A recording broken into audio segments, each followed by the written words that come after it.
welcome everybody to both sides of the conversation. I'm John Henry, Executive Director. Today is Sunday, so you know what that means? It's another Sunday conversation community. Today, we're going to have a great conversation. I think everybody should just open up their toolbox today because we have some phenomenal couples that are here to talk about the tools, the gems that you need to have a long lasting relationship. These recipes, this game that y'all gonna be getting today is very important since we know in our community over the last 3 weeks we've been talking about relationship stuff. So I know somebody wants to get to the end of this month, the last show on relationships for the years. I know y'all want to learn something. So we got some phenomenal guests today. We're going to be talking about that. Maybe you could implement some of the information you're going to get tonight from some of the husbands and wives of the community. And maybe you could last a little longer in your relationship. All right, let's get to the business now. Hey, with that being said, first of all, I just want to say thank you to all of the community, all of my both sides of the conversation team, family, and folks who've just been pouring out love. Maybe some of you did not know, last Wednesday, my cousin was killed by San Francisco police. Very tragic situation, but I'll have a little brief conversation about that shortly. And we're going to have a conversation in the community because we really have to have a conversation about how things go, because I think some people are still in the clouds about how things work. A lot of people frustrated. They want me to go screaming and yelling at the police and all that. And communities, it's not that type of situation. So again, tragic. But thank you all for continuing to lift me up in prayers and my family up in prayers and making sure that I'm taking care of myself. Everybody know I just go. But I'm okay. The bishop, I'm still standing. There's a lot of haters, a lot of things going on now. It's like weird time. Like everybody have these issues and all these things are happening. Keep praying for the people community. Mental health is real in our community. People are suffering at an all-time high. The level of delusion in our community is just at an all-time high. So, I'm just going to say this. I'm going to keep pushing because that's what we do. When God calls you on assignment, when your ancestors call you on assignment to do things, you just got to do things. You can't get caught into people and their issues and things of that nature. But we always going to be real. We always going to talk about what we do as leaders and leadership in the community.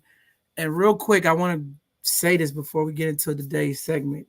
Because a lot of people is calling me, asking me, Brother Mark, John, you should be going after the police. They killed your cousin, blah, blah, blah, blah, blah.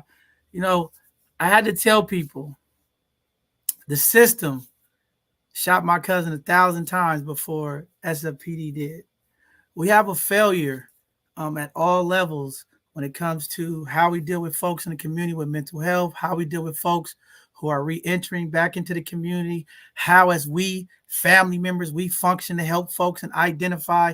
And this is why these conversations, these shows are so important.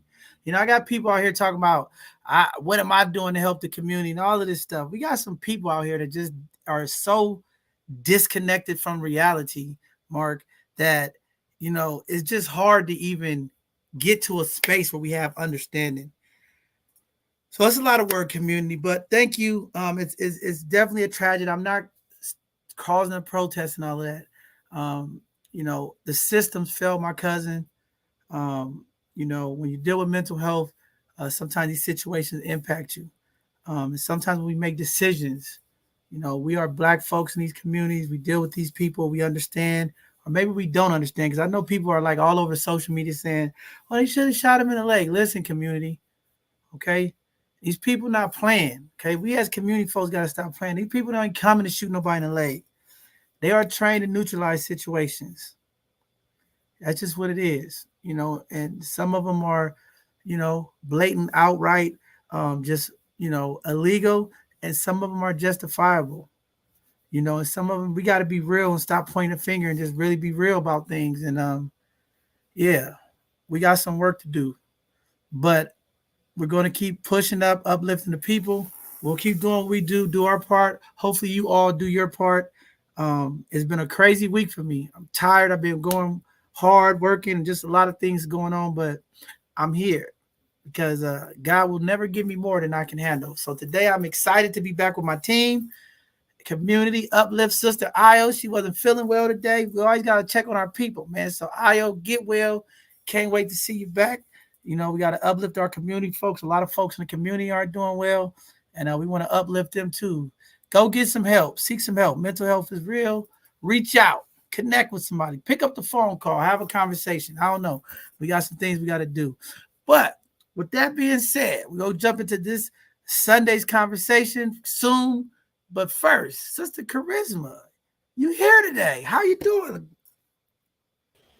I'm doing well. Looking forward to another productive week. Relaxing and just getting things done this weekend. Wow. Nice to have you here. I'm sure you're busy. As much as your DM's been ringing over the last 3 weeks of our relationship conversation, I'm sure you're busy.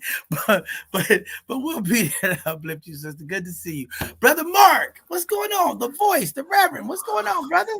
Oh, well, as always, Bishop, it's an absolute honor to be here with you and the community. And again, my respect to you for being a man of such wisdom and character. And um, during a really tragic situation all the way around, and I know there's a lot of emotion in the community, one of the hardest things to do is resist getting caught up in that. And I just want to commend you for keeping your composure because I know there's a lot of responsibility on your shoulders. So, with that, I'm excited about this show because again, the relationship topic has been beat almost like a dead horse, and I know a lot of times people get tired of pointing out all the flaws and criticism. So tonight we have an opportunity to kind of bring everything home and talk about the more positive and aspirational side of relationships, and we have some phenomenal guests to share their wisdom. So I'm excited about tonight, man. Glad to be here. Man, definitely excited. I am pumped up today because, again, we've had 4 weeks of these conversations. We went through the ups, the downs, the highs, and the lows. And now today, like you said, Brother Mark, we get to close it out. People always say, what did I get from it? Hopefully, you heard some of the frustration, some of the pain, some of the trauma.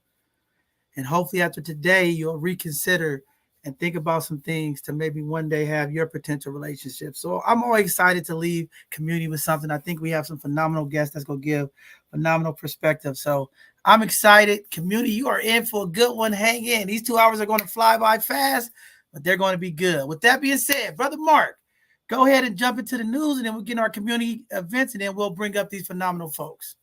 Will do. Let's get to the world news. Our first headline reads: Residents in San Francisco's Nopah neighborhood frustrated with recent crime encampments. It says residents in San Francisco's Nopah neighborhood are frustrated by the increase in encampments and crime. A recent fire near Fell Street and Central Avenue damaged a car and raised safety concerns.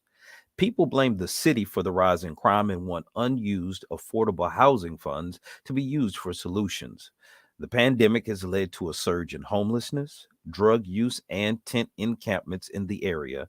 Some residents believe a new city code is needed to compel the unhoused to accept offered shelter.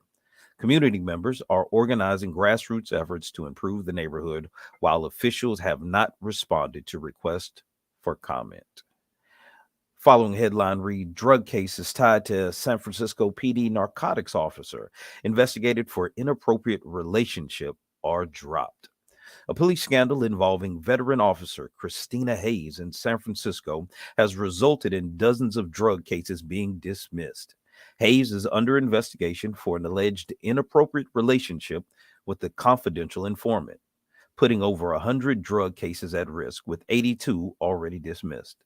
The city is grappling with open air drug markets, a drug overdose epidemic, and homelessness, raising concerns about public trust and immigration implications.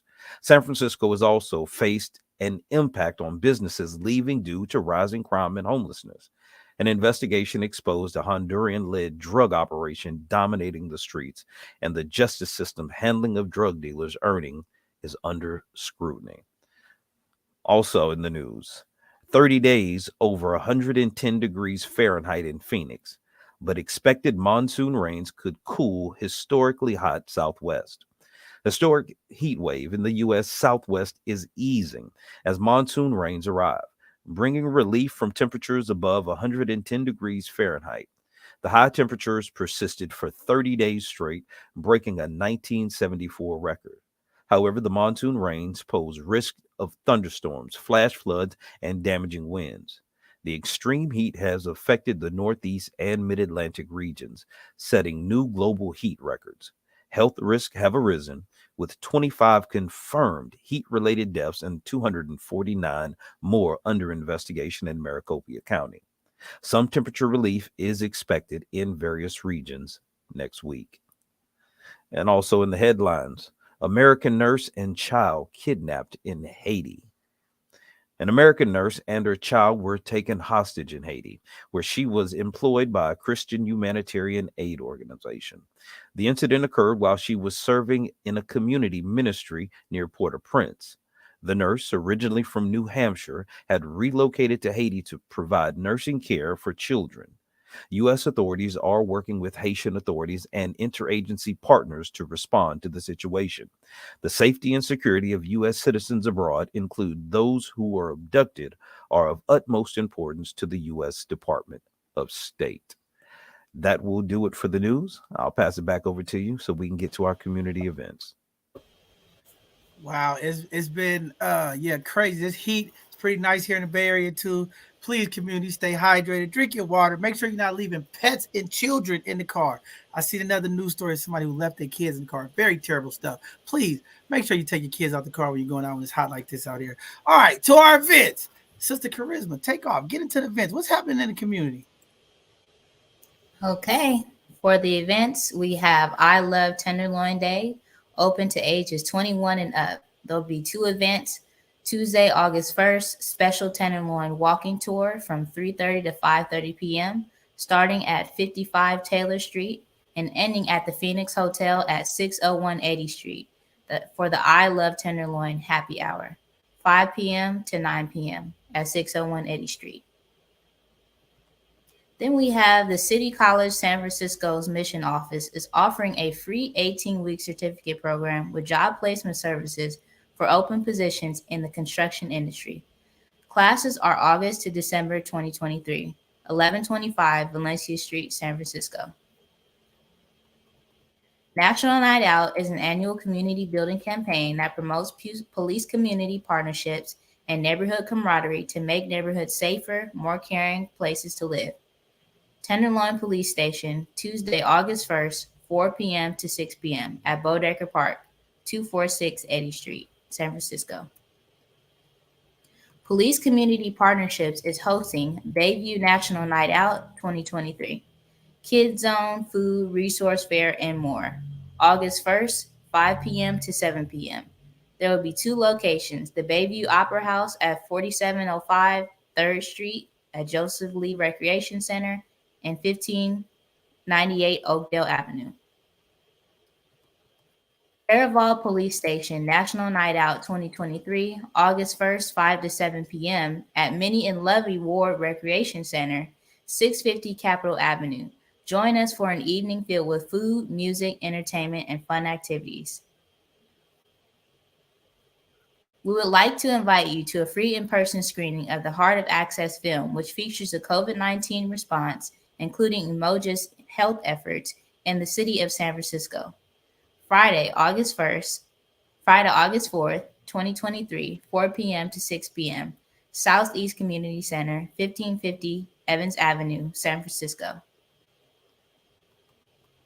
Mo Magic will be hosting a backpack giveaway on August 5th, 11 a.m. to 2 p.m. at Ella Hill Hutch, 1050 McAllister Street, San Francisco.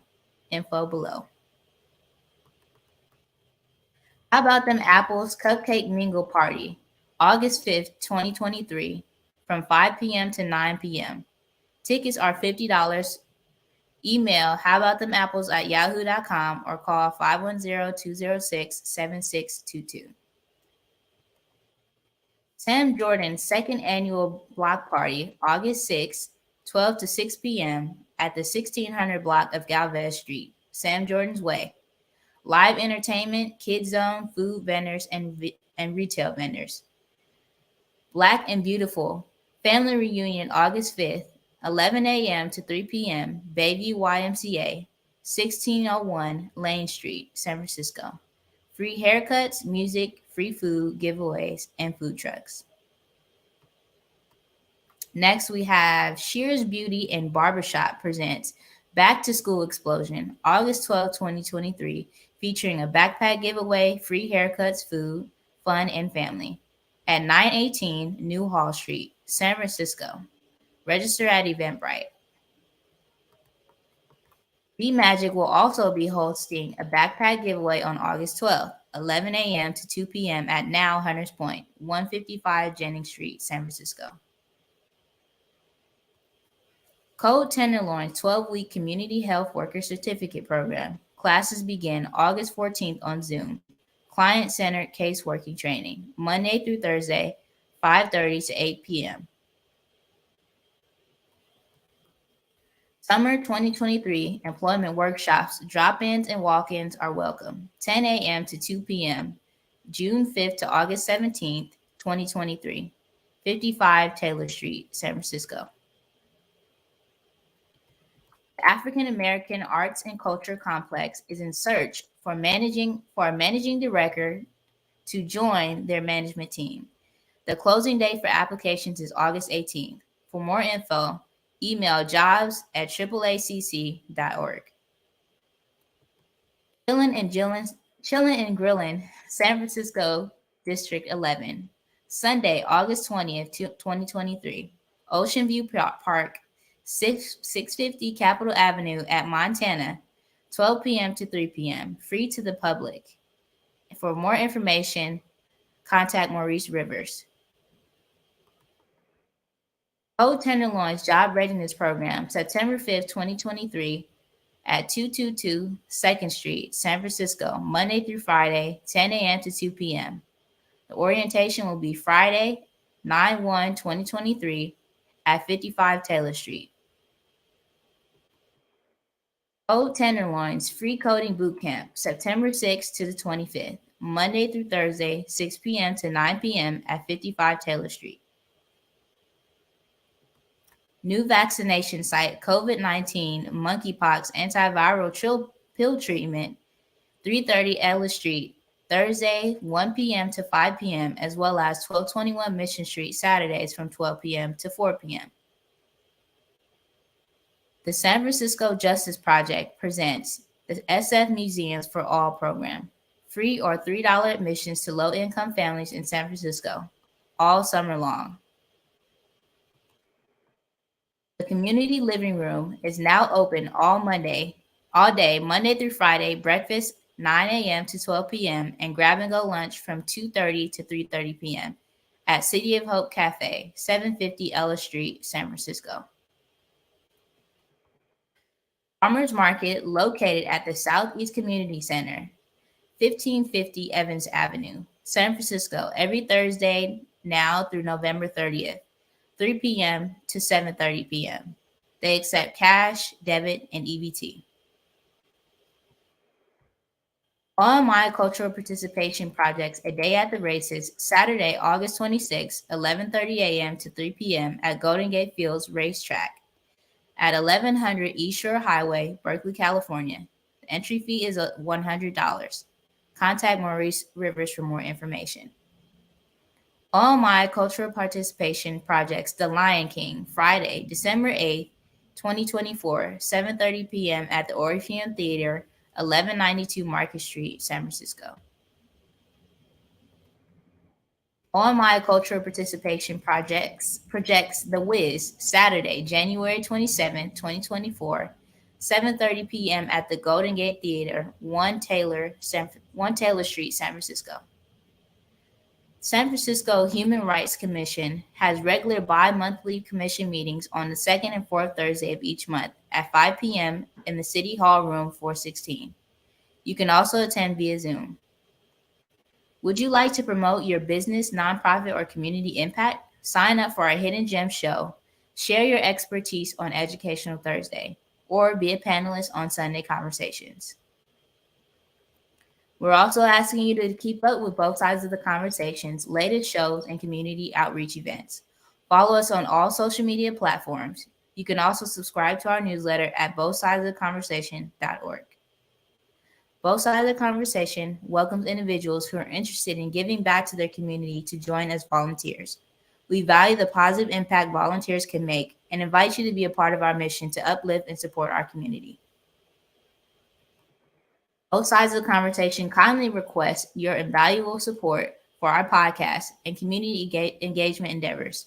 We cordially invite you to explore any of our donation links as your generous contributions will greatly aid us in enhancing our programming. Lastly, we would like to acknowledge the Dreamkeeper Initiative and its support of both sides of the conversations programming.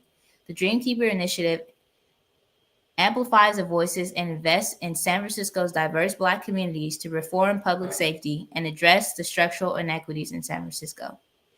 Visit www.dreamkeepersf.org to learn more. Wow, great events. Thank you, community, for being patient, getting through all what's going on. Now, with that being said, no further ado, we're going to go ahead and bring up today's panelists, and then we're going to have Mark go ahead and get us the intro and stats after we get everybody here. So, with that being said, I'm going to bring up our own Miss Sabrina and Ivan. Welcome to both sides of the conversation. Thank you, brother. Thank you for having us here today for this conversation. We look forward to having it. We hope that we have some, if only a few, pearls of wisdom to offer. Yes, we need those gems. We need the sauce. We need the pearls. We need all of it today, okay? Give it to us. I know y'all gonna give us some good stuff today. All right, with that being said, I'm gonna bring up my guy. William Palmer's back. What's up, brother?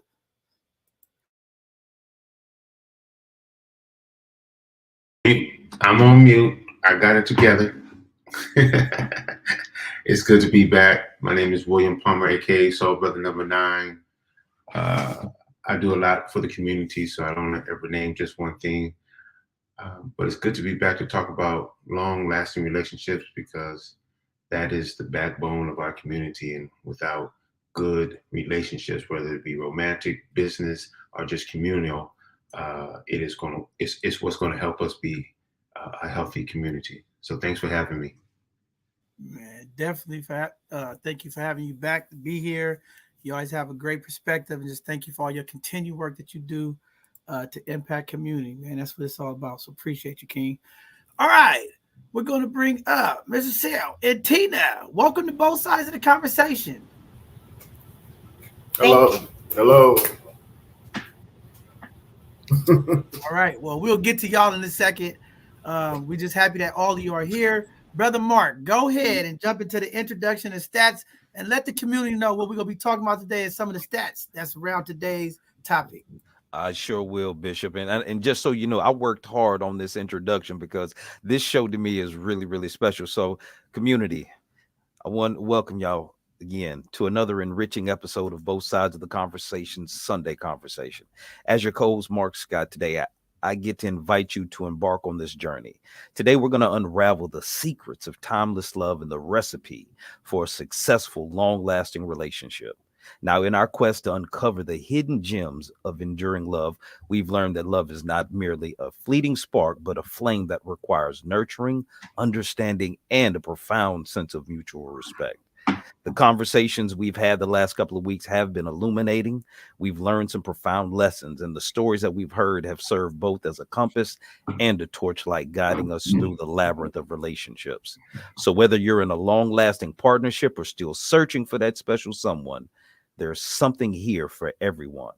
The wisdom that is about to be shared today can illuminate your path, enrich your connections, and fill your life with the warmth of love's eternal flame.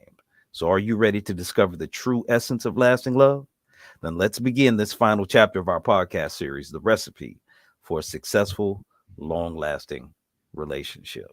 So with that being said, let's get into the stats real quick because I do want to give us a framework to look at. And again, these stats came from blackdemographics.com. And it says African Americans are the least married of any major racial ethnic group in America. According to the census in 2020, the ACS survey, 30% of African Americans were married compared to 43% of Hispanics, 52% of whites, and 58% of Asians. Also, 50% of African Americans have never been married compared to 28% of whites. So both Black and white Americans have similar divorce statistics, with 12% of each population currently divorced, which is higher than Hispanics, which only have 9%, and Asian communities that only have 5%. But both Black and Hispanics have the highest percentage separated at 3%, compared to 1% of whites and Asians. So we see some cultural disparities and differences. And the community, this topic is universal, but each community does have some unique challenges. So I'm glad we have the opportunity to draw some wisdom. And I want to open it up with the first question is, what are some of the creative ways to keep the romance alive and continuously nurture the spark for a long lasting partnership in this modern time?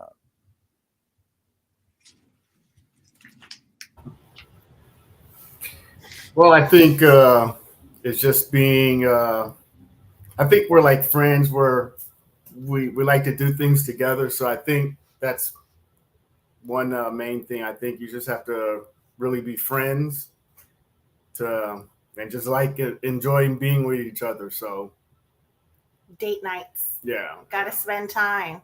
Got to go ahead and carve out that time every week.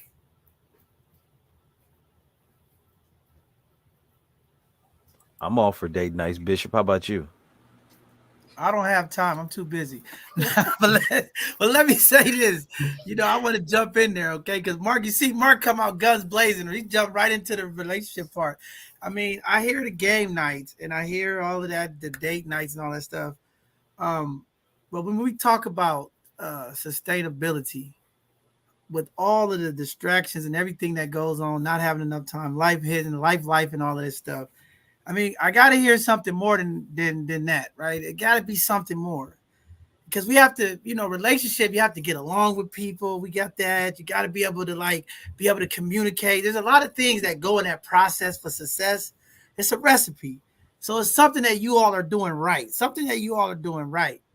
I want to hear that part of the recipe, because that's where the money talk is at.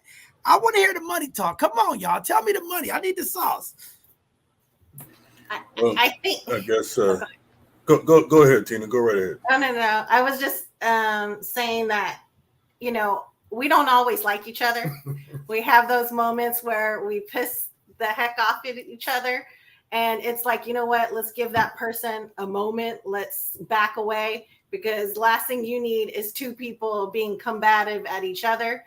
It ain't going to go nowhere. So I think that's one thing that we have to usually just take a break, just give him time. He needs to give me time, especially he knows when I get to be at a certain level, he's like, hey, do you need to take a nap? Do you need to eat? After you have that, then we'll have a conversation, but I'll let you be, So I think that's kind of important as well. So how is that, brother? Because y'all dealing with a multicultural situation. I mean, what's different? Because I'm asking, because I want to know what's different, brother. Tell me something. what's different? That's a good question. I mean, I'm just being real. I'm in the digital streets, okay? We hear all of these things that Black women don't do this, other cultures do this. We hear all of that stuff. So I'm trying to put some of this stuff to bed. Is it the same? Is it different? Is it like... No, I don't think there's any really difference for me. I mean, it's just I don't think there's any difference as far as I'm concerned, because I've dated all around, so it doesn't really matter to me. It just well, let's be real. At one moment during our marriage, I know it's not always, because I am not Black, so he, sometimes with a lot of the things that's going on, I don't always understand him as a man.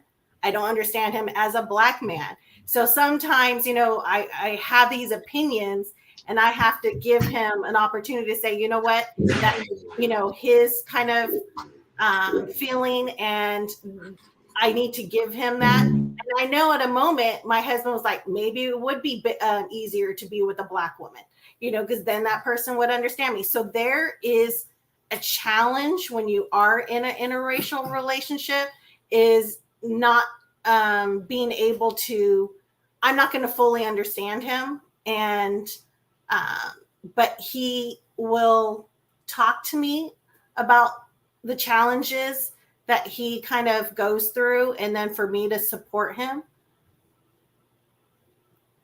So I guess for me, I mean, I guess I wasn't the direct. I'll take that. That's great. I think that's some of what I was trying to get. But when we talk about other cultures. We talking about submission and the wives being feminine and things of that nature. I'm talking about that change. Is any of that change, or is everything the same? Are you throwing cans and rocks at them in the kitchen and all that stuff? Are you calling them with drama? I don't know. She's still doing all that, yeah. No, yeah, I don't really see a difference. I mean, I think it's just, if that's the type of person you are, you're always going to be that type of person. So I don't think it really matters if you're white, Asian, Hispanic, whatever. But I think, at least for me, I don't know. It could be different for somebody else. But I am not a submissive wife. I am half Asian, I'm Japanese, half Japanese and half Italian. Seeing my mother, who was very submissive to my father, who always stayed at home, cooked and cleaned. Oh no, I am not like that. So Tina, are you telling me that you operated your masculine energy? Is that what you're telling me? I think so. I mean, but then he turns around. It's like, I need to give him his moment too. So, but no, I'm not one to, like, people think that, oh, maybe it's a little bit different in that regards. But yeah, I'm not submissive. No, but Tina, we don't want you operating in your masculine energy. No, we don't want that. You got to go back and watch our other shows this week, okay? We telling you what we want as men, okay? I want you to go back and look at some of the other shows. You can't be doing that to that brother. We need you in your feminine energy, okay? We need you to be not in your masculine energy. That's not okay, Tina. We need to define that. I guess we just need to define that, because I know there's a moment where. So here's when you know you in your masculinity. Whenever a woman is trying to dominate, she's in her masculine energy. So if you're trying to dominate the conversation, the bedroom, anything you're trying to dominate, you're in your masculine energy, and men don't like that. We don't like that, all right? Some men tolerate it, but I don't like that stuff, okay? I don't know. We have 4 shows. Everybody agree with me. I don't know. All right. We got to move it along, because I know Brother Ivan was trying to get in there. And then we got my brother Palmer, because I know he's sitting there. He's a strategist, okay? He's a technician with the pen. He's gonna drop some jewels on it. But Brother Ivan and Sabrina, what's going on over there? Y'all hear what's going on? Oh yeah, we hear. We're listening loud and clearly. But I think what I'd like to do first is refer back to something that was brought up in some of the previous shows, and that is allowing one another a certain amount of grace, and allowing for people to be themselves, and figuring out how to come together, have a conversation. Maybe sometimes conversation is not expedient. You move away until such time as it is. But to keep it, I think your initial question was, how do you keep it lively?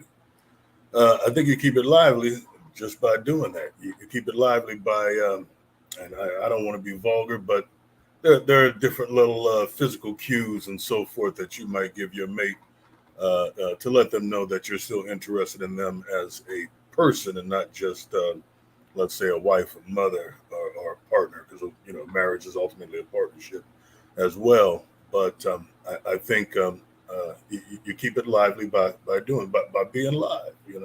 I try to keep it live because that's just who I am. And I think that translates into a better response. Let's call it later on. So I think, to answer your question, that is probably one of the key ingredients in the recipe. Okay, now I want to speak before you put us back on mute. So Tina had said, people aren't perfect. Marriage isn't perfect. And John, you were saying, there's communication. Obviously, there's trust. There's partnership. There's a bunch of things that go into it. One thing that I don't hear very often is, and Tina said, sometimes in marriage, we piss each other off. And yeah, that happens. I believe there has to be a capacity in your heart to forgive. Some people are not able to forgive. They hold on to things for dear life. And that's a problem. You can have the best communication, but if you can't let go of things in the past, then you're always going to bring that up. You're always going to throw that into your partner's face. And that's not a healthy relationship. Yeah, what ends up coming of that is your conversation is tinged with that resentment or that anger or what have you. And so though you might believe that you are communicating well. Ultimately, you're not because you've got kind of a wall up. Right. So it sounds like, this is something that we talked about a little bit last couple of weeks. There's communication and there's communication bullies. And I think that's where the communication line drops at. There's people out here trying to bully in communication. And I think this is why we get the poor response. But I like what you said, Sabrina, because I think, part of this is um, how, I guess, how we function. That connectivity. But I was gonna mess with Ivan, but I'm not gonna mess with him right now. I'll get him later. But I was gonna say, Ivan, because you got to give me a little bit more what that like is, because you said it's lively like. Okay, so I got to know what that like is, because I was gonna ask you, Ivan, are you bringing flowers home every week? What's the secret, Ivan? All right, what you making? You keeping it lively? Are you opening the door? Like, what are you doing? Teach the young brothers out there. What are you I, doing so we can have some long lasting love, I, brother? I do all of that. I do all of that. Well, I'm not big on the flowers thing. I'll do something like making a very special dinner for him. I've always opened the door for her since we met, and it doesn't just extend to her; it extends to any woman in my company. I'm going to, excuse me, show her. Some people call it chauvinist nowadays. I say I don't think chivalry is a bad word. Shouldn't be a bad word. But to expand on it, uh, I guess how do I put this? A good pat in the proper place, properly timed, can add a lot to your interactions. Let's put it that way. All right, there you have it, community. Okay, we get some gems. All I right, just brother Pop, go I ahead. wanted to jump in and say that I think even though I'm not in a relationship currently, I think about I look at other people's relationship and kind of where things go downhill a little bit, or when they have some bumps in the road. It's oftentimes because a woman doesn't feel like she's appreciated or that she's wanted enough by her man. Like, for example, Aisha Curry and Steph Curry, when Aisha was saying that she doesn't feel beautiful, and she was seeking outside attention from other men besides her husband because she didn't feel beautiful enough. So I think it's very important for a man to tell his wife or his woman that she's beautiful often. Make sure that she knows that no matter what happens, like no matter if she gains a little bit of weight or when she's pregnant or when she has stretch marks or when she gets up in the morning she doesn't have her makeup on, that she's still beautiful. And so I think it's really important to reinforce that and let her know that she's special no matter what she feels like, because you never know what she might need to hear. And charisma, I like that statement. It's beautiful, but I got to push back on this because we got to sell the truth to the women in our community. It's not our job to make you validated. Okay, we talk about mental health. If a woman doesn't feel secure, it's not the man job. It's their internal job to feel secure. Your beauty is your beauty. Can't nobody take that from you. I just want to put that out there because I think sometimes our women in the community get this thing like, I'm with him because I get validation. He tell me I'm beautiful. It's like, if it's not in you, okay, community, ladies of the community, you got to know your worth. You got to We, know. we can know that we're beautiful, but we still I'm need to not, hear it from our man. That's the I'm thing. not, Well, I'm there, not there, saying, there is a difference between being beautiful and being attractive. As a human being, you can have a beautiful soul and beautiful spirit, but if you're not looking attractive, I don't want to lie to you either. Even as your man, I want to encourage you to do everything you can to continue to be just as beautiful on the outside as you are on the inside. So I think men want to say these things to keep our women inspired and encouraged, because especially when you're a husband or you're in a committed relationship, you have a fathering type role as a leader in the relationship to, yes, protect and build up your woman emotionally and spiritually and mentally. But at the same time, when you ain't taking care of your business on the assets to validate something that ain't real.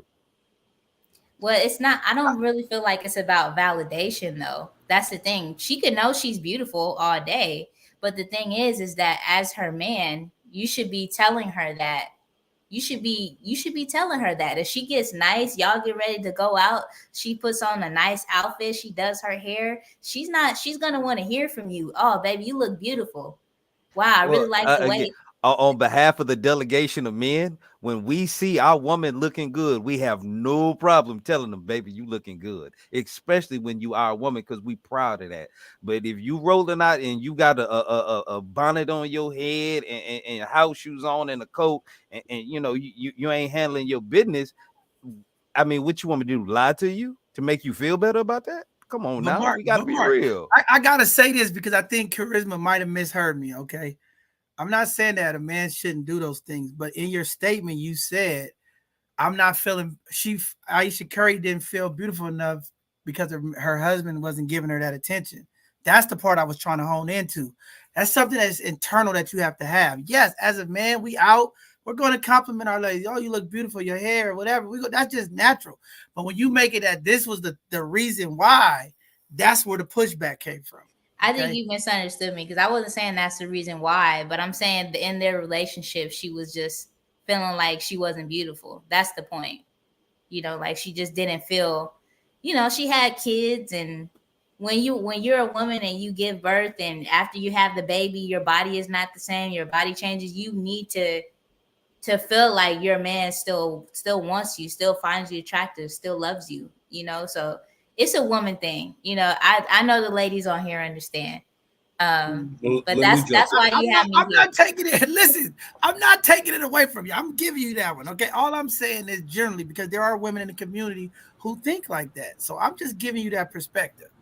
So for her, we don't have to apply it to Aisha Curry, but there are women in our community who feel like that in real life. This is not no joke. So we got to address that and make sure that women understand that if they're feeling like that and they need that type of validation from somebody, they need to seek some help.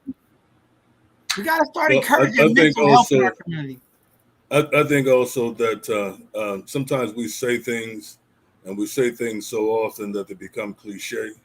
I think you need to show your woman what you feel about her. I think you show her how you feel more often than some of us aren't as expressive as others. I think you show your woman how you feel about it. I think when you walk up to your woman and you give her a hug, like I said, when you put that special pat down, when you decide, you know, we're going to go here all by ourselves with no other distractions, those sorts of things, I think that's showing your woman exactly what you feel without ever having to actually verbally express it. I think that's a good time to jump in and say it's about love language. It's not just about love. It's about love language, knowing your partner's love language. And and usually women know the love language less than men because they don't really have to try hard. All they got to do is show up. And we usually the ones that saying, hey, I love you. Look at this. Look at this shiny object over here. Come give me a kiss. So that's usually the nature of the relationship. So women tend to not listen to when a man is talking in his love language and say, I need you to be loving. I need you to be beautiful. I need you to show up in your feminine energy. And they be like, no, I'm tough. I'm equal. And we like, that's ugly. And so you're not going to get, baby, you look beautiful when you showing up like a man and I desire a woman. It's just not, it's just common sense, right? So when she go, like when the young lady was talking about, oh, sometimes I have to relax and give him his time, then you are finally speaking his language, like I'm going to be less masculine and be feminine so I can give you some of your time. But that's his language. He's saying that that's what he's mostly attracted to is a feminine, divine feminine beauty. And so understanding that makes the marriage last long. And with that, working on yourself. There's nothing more desirable from what I've been told by a woman is seeing me ambitious, working on myself, developing, growing. And then as a reflection, she wants to do that too. And she wants to impress me to say, I can keep up with you in those areas as well, which are healthy.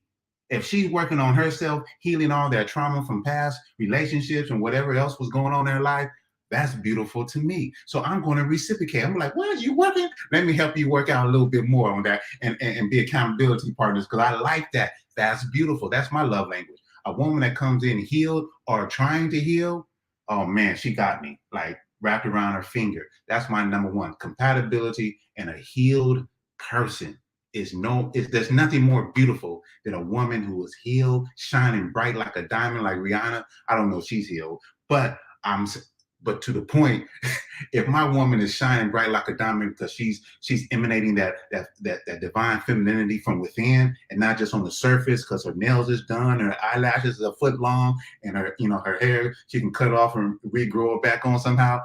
That's not shining bright. That's shining bright to those dudes that you're trying to get Steph Curry's wife attention. That's shining bright over there. And my point to that too is what happens is you get comfortable and spoiled. See, Steph spoiled his wife. I already know he did. I don't know Steph. I don't know what's going on in their house. I don't know them at all.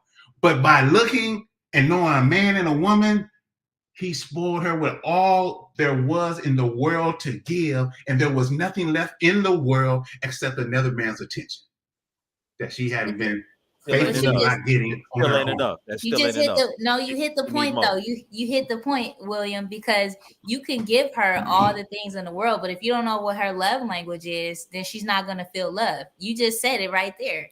You have to know her love language. I know mine personally is words of affirmation. So I do need to hear, oh, you look beautiful, you this, you that. I need to hear that. That's my primary love language. So everybody is different.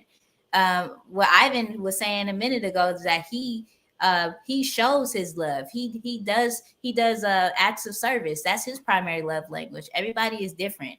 But I do know and I do understand that at certain points in women's lives, we are more vulnerable, we are more sensitive, and we need to be reassured by our man. I feel like that's just a general consensus type of thing, especially at those moments in our life where we might not be feeling our best. We need his reassurance. So see, Charisma, what you just did. You see what you did? Don't you blame my platform. You just invited another 20,000 men to get in your, they could be on your social media. Ask Science Babe. You see what I'm saying? This is what you're doing. Don't be starting this stuff on my show. They could be going, all of these guys are in my DM said I look beautiful. See, you created this way. Don't be blaming me. All right, Brother William, finish up your point.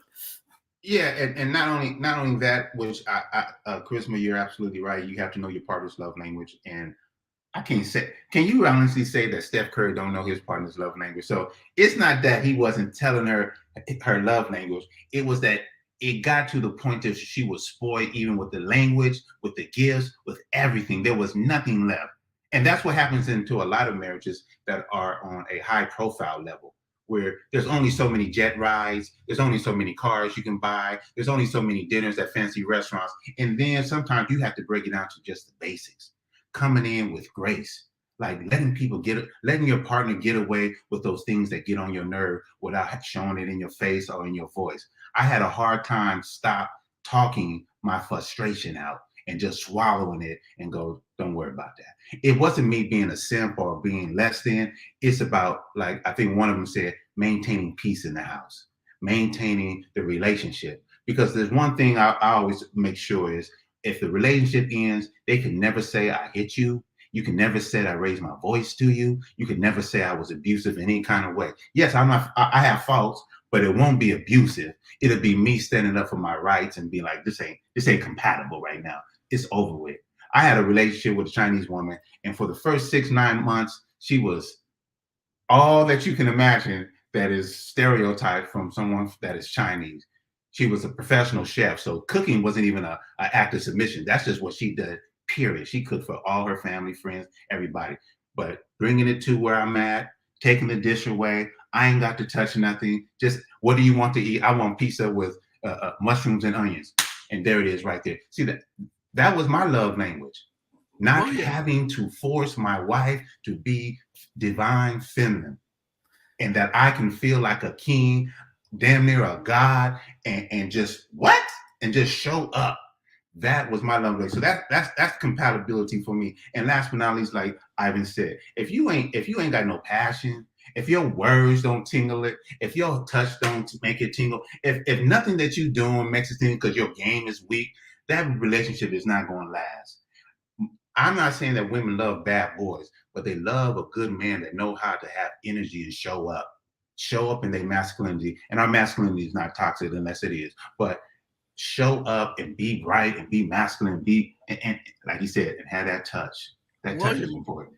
You was crossing the border there. You cleaned it up because I'm about to say, you sound like you sipping over here and pandering, okay? Don't be coming on my show being a pander bear, okay? I don't play that pandering and sipping over here, okay? Never. You know know the me. rules. You cleaned it up because you was getting in that zone. I'm about to say, now, William, you know better to come on here pandering on my show, okay? Don't be sipping on my show now, brother. All right. We ain't gonna let him simp, Bishop. But I do have a question because I think Tina and Herschel opened up something earlier, because love is something that is universal. I don't care where you come from, but there's certain things that now where you're at, looking back when you guys first met each other, what in your story when you met could you point back to see as signs of this actually had the beginning to be a great relationship? Because I truly believe things don't end wrong, they start wrong.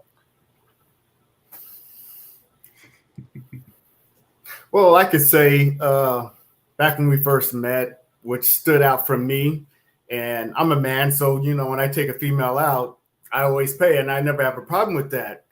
But the first time we went on a date, she paid, and no female has ever done that before, which always stuck in the back of my mind. Is like, wow, I've never had that before. And I don't know if it's because her nationality, I have no idea, but I'm a man, so I always pay, and that was never a problem. But that always stuck in the back of my head because on our first date she paid. So I just want to say I paid because I didn't want him to expect something Yeah, at the end of the night.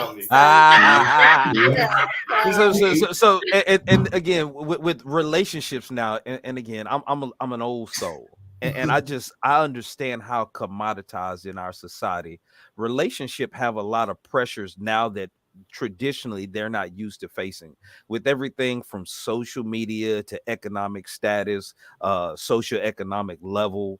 There are a lot of variables when people meet that they got to figure out. And the fact that y'all coming from diverse backgrounds and cultures were able to make it work, it's like there's certain things that I think anybody could learn from. And if you could go back then and talk to you getting ready to meet each other, what kind of things would you tell yourself to look for? I'll give you a second to think about it. I want to say this real quick, Mark, because I think Tina said something powerful. But before that, when we went to the relationship conversation, man from our Mars and women are from Venus thing, and I know Nicole's in the chat, she probably watching. But I told them, I was giving out money. I said, I will pay the women in there to take a man out on a date. So see, Herschel just said it. It proved my point. Not saying that a man can't take care of his bill, but it's something about when a woman takes a man out. Now listen, I told them ladies in there, I would give you $100 to take a dude out. And you know how many girls are like, oh no, I ain't taking that. Yeah, I was like, I'm giving you $100. See if you get a different reaction. 78 women in there single. Try something new, ladies. Be open to some change. All right, go ahead, brother. You probably got it now. Go ahead, Herschel. I forgot the question. You were supposed to be thinking about it. I was listening to what he was saying about. Yeah, sorry.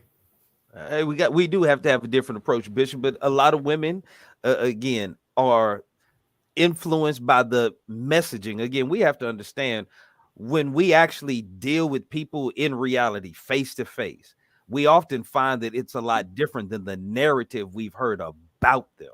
And I don't think that is getting actually discussed enough in these conversations. So to see couples who have actually been together and against all the narratives and odds, and like, hey, it works for us. I believe in their story, there's always nuggets that we could all learn from. And I want to jump in. I want to jump in real quick about what he said. Let me say this real quick, Mark, is I think that's powerful. Okay. But I want to ask you, Herschel, when did you know that this was the one? When did you know that this was the one? Was it like, I'm marrying her? And then I'm going to ask a question to all of y'all, because I want to keep it current to our 4 shows.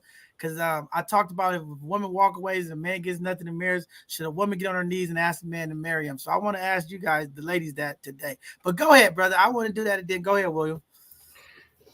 Well, I think what it was, we talked a lot on the phone, so it was a communication. And I've talked to a lot of females, but it's more like, I guess before it was all just about I wasn't at that time, I guess before her, I wasn't really looking for that.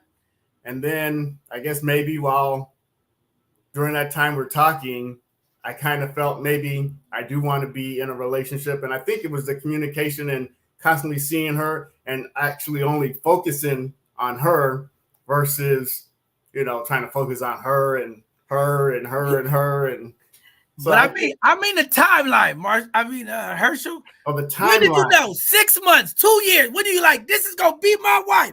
I know it. I'm not going nowhere. When did you know that? Because these single ladies out there, they tell us that man should be proposing to a woman in 6 months, 1 year. I don't know. I'm trying to help some of these people here because they got these expectations that a man should know in 2 weeks. They should know in 1 month. This is they going to be their wife. This is the kind of craziness that I hear. So I'm trying to put something real to it. Tell me how long it is, brother. I don't know. I think, how long was it before we got engaged? I think we got engaged in probably a year. Less than a year. Yeah, less than a year. Herschel, I'm asking you a specific question, brother. I'm asking you. Don't look to her. When did you know this is going to be my wife? Was it 6 months, 1 year, 2 years? I'm asking you. I need to know. I don't want to hear her voice. I need to know from you. When did you feel that light switch, that electricity? You said, this is it. When did that happen? We've been married for how long we been married? It'll be 29 years this year. I can't remember that far back. I don't remember that. I don't even remember. It's just. He honestly don't. Herschel said it already. He said the moment you paid for it, it's stuck in his mind. And that was already there. Yeah, it just took him a minute to remember it, and then he asked you to marry him. But yeah. The moment that you said, here you go, I'll pay for dinner, he was like, I'm marrying her. Could have been. It could have been. I would try to help the people in the community out. But seriously, okay, I'll ask the question this way. All right. Given that you're married, you've been married for some time. If you had to do it all together, knowing what you know now, how long would it took you to tell Tina, will you marry me? Probably 28 years, maybe.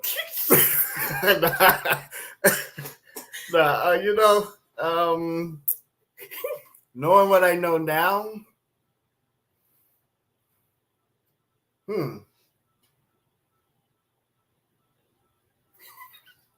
it's. I say maybe the same time. I guess I don't know. Yeah. No pressure, brother. No pressure. No hope for the ladies today. Ladies, 28 years. I'll hold on to that. Wait, ladies, you're going to be in the closet all skin and bones before you get a proposal. Okay, I don't know. I'm just, okay, we're going to move on now. I gotta get my control. I'm supposed to be under control here today. All right, let me get back to the floor thing. Sabrina and Ivan, I want to ask you guys the same question, but I mean, I know different times. Ivan, if you know, when did you know? Sabrina, my sweetheart, the love of my life. This is it. When did you know? Was it 6 months, 2 months, 5 months? What was it? So let me give you the timeline. So we met through my brother, whose then girlfriend was one of her childhood friends. We went out on July 4th. We went to a movie. I got some chicken balls, the little Asian chicken balls from a store on Rio Linda, I think it was. We went to the movies. What movie did we see? Was it Boomerang? Boomerang. We watched Boomerang. Ivan, see, this is how you got Ivan. This is how you got Sabrina. You got in your Barry White voice and you started running game. That's what it was. Ivan is smooth. You got to give that brother credit. He's smooth. Ivan, I need a direct answer. I need to know how long. You got to hear the story. How long was it? Was it 1 month, 6 months? Check it out. Check it. I'm getting to it. I'm getting to it. So, how I sealed the deal on her, I cooked her some beef stew. She was done after that. She couldn't say no. July 4th, we went to the movies. We had some little food. October 7th, I proposed to her at the Rusty Duck over dinner. December 19th, we were married.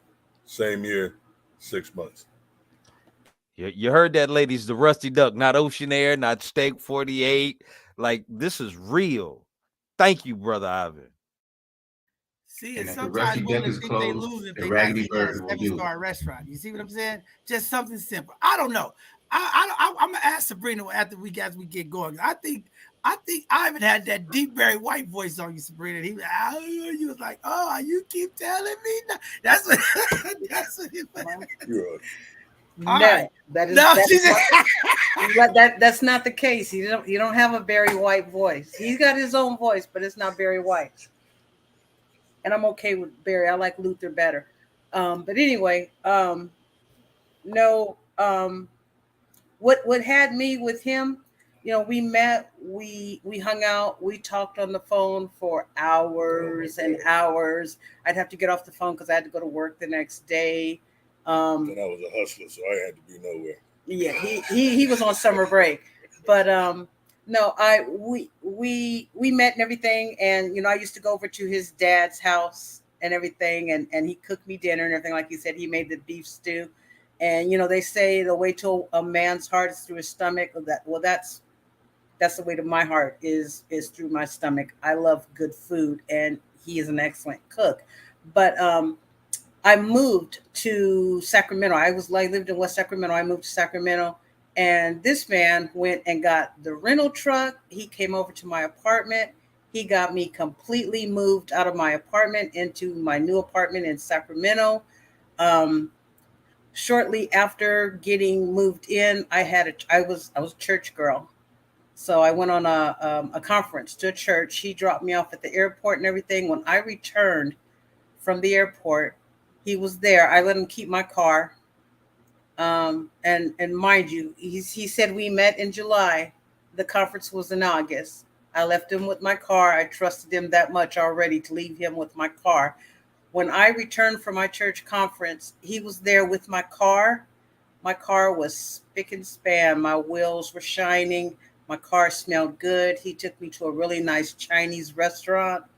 And when he brought me home and got my luggage out the car and I started to unpack it, all of his stuff was in my closet.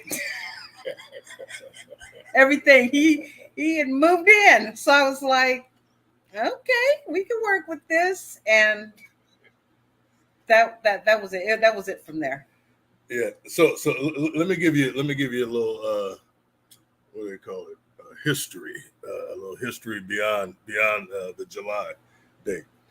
The first time I saw her, don't get it twisted. First time I saw her, I was walking in to the hospital where my sister-in-law was giving birth to my brother's child. She walked by me like Miss Prissy. And like I said, I wasn't always a nice guy. Okay. So I had a few words for that weren't quite polite or appropriate for that matter. Because I thought, who is you? That you can't even speak after I spoke to her. Well, like I said, later on, we had a better meeting, let's call it. And like I said, the rest is history from there.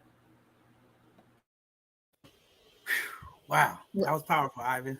That was different. All right. So I wouldn't say, Go I ahead. want to jump in real quick. So I wanted to say that not everybody expects to get married in 6 months to a year. I honestly feel like the vetting stage should be about 6 months to where you want to make your relationship really solidified and be exclusive, maybe around like that 3 to 4 month mark. So I would say 6 months is too early to propose to someone. I feel like that's too early.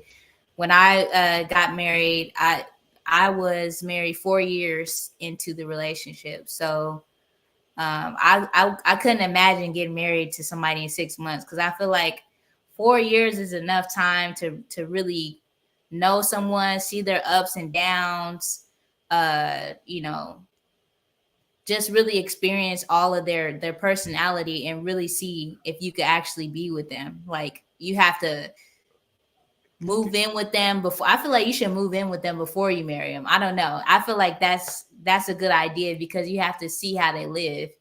But even though that situation didn't work out, respectfully though, scoreboard, because again, I was married for 16 years. I met my wife from the day we met to the time we got married was 5.5 months.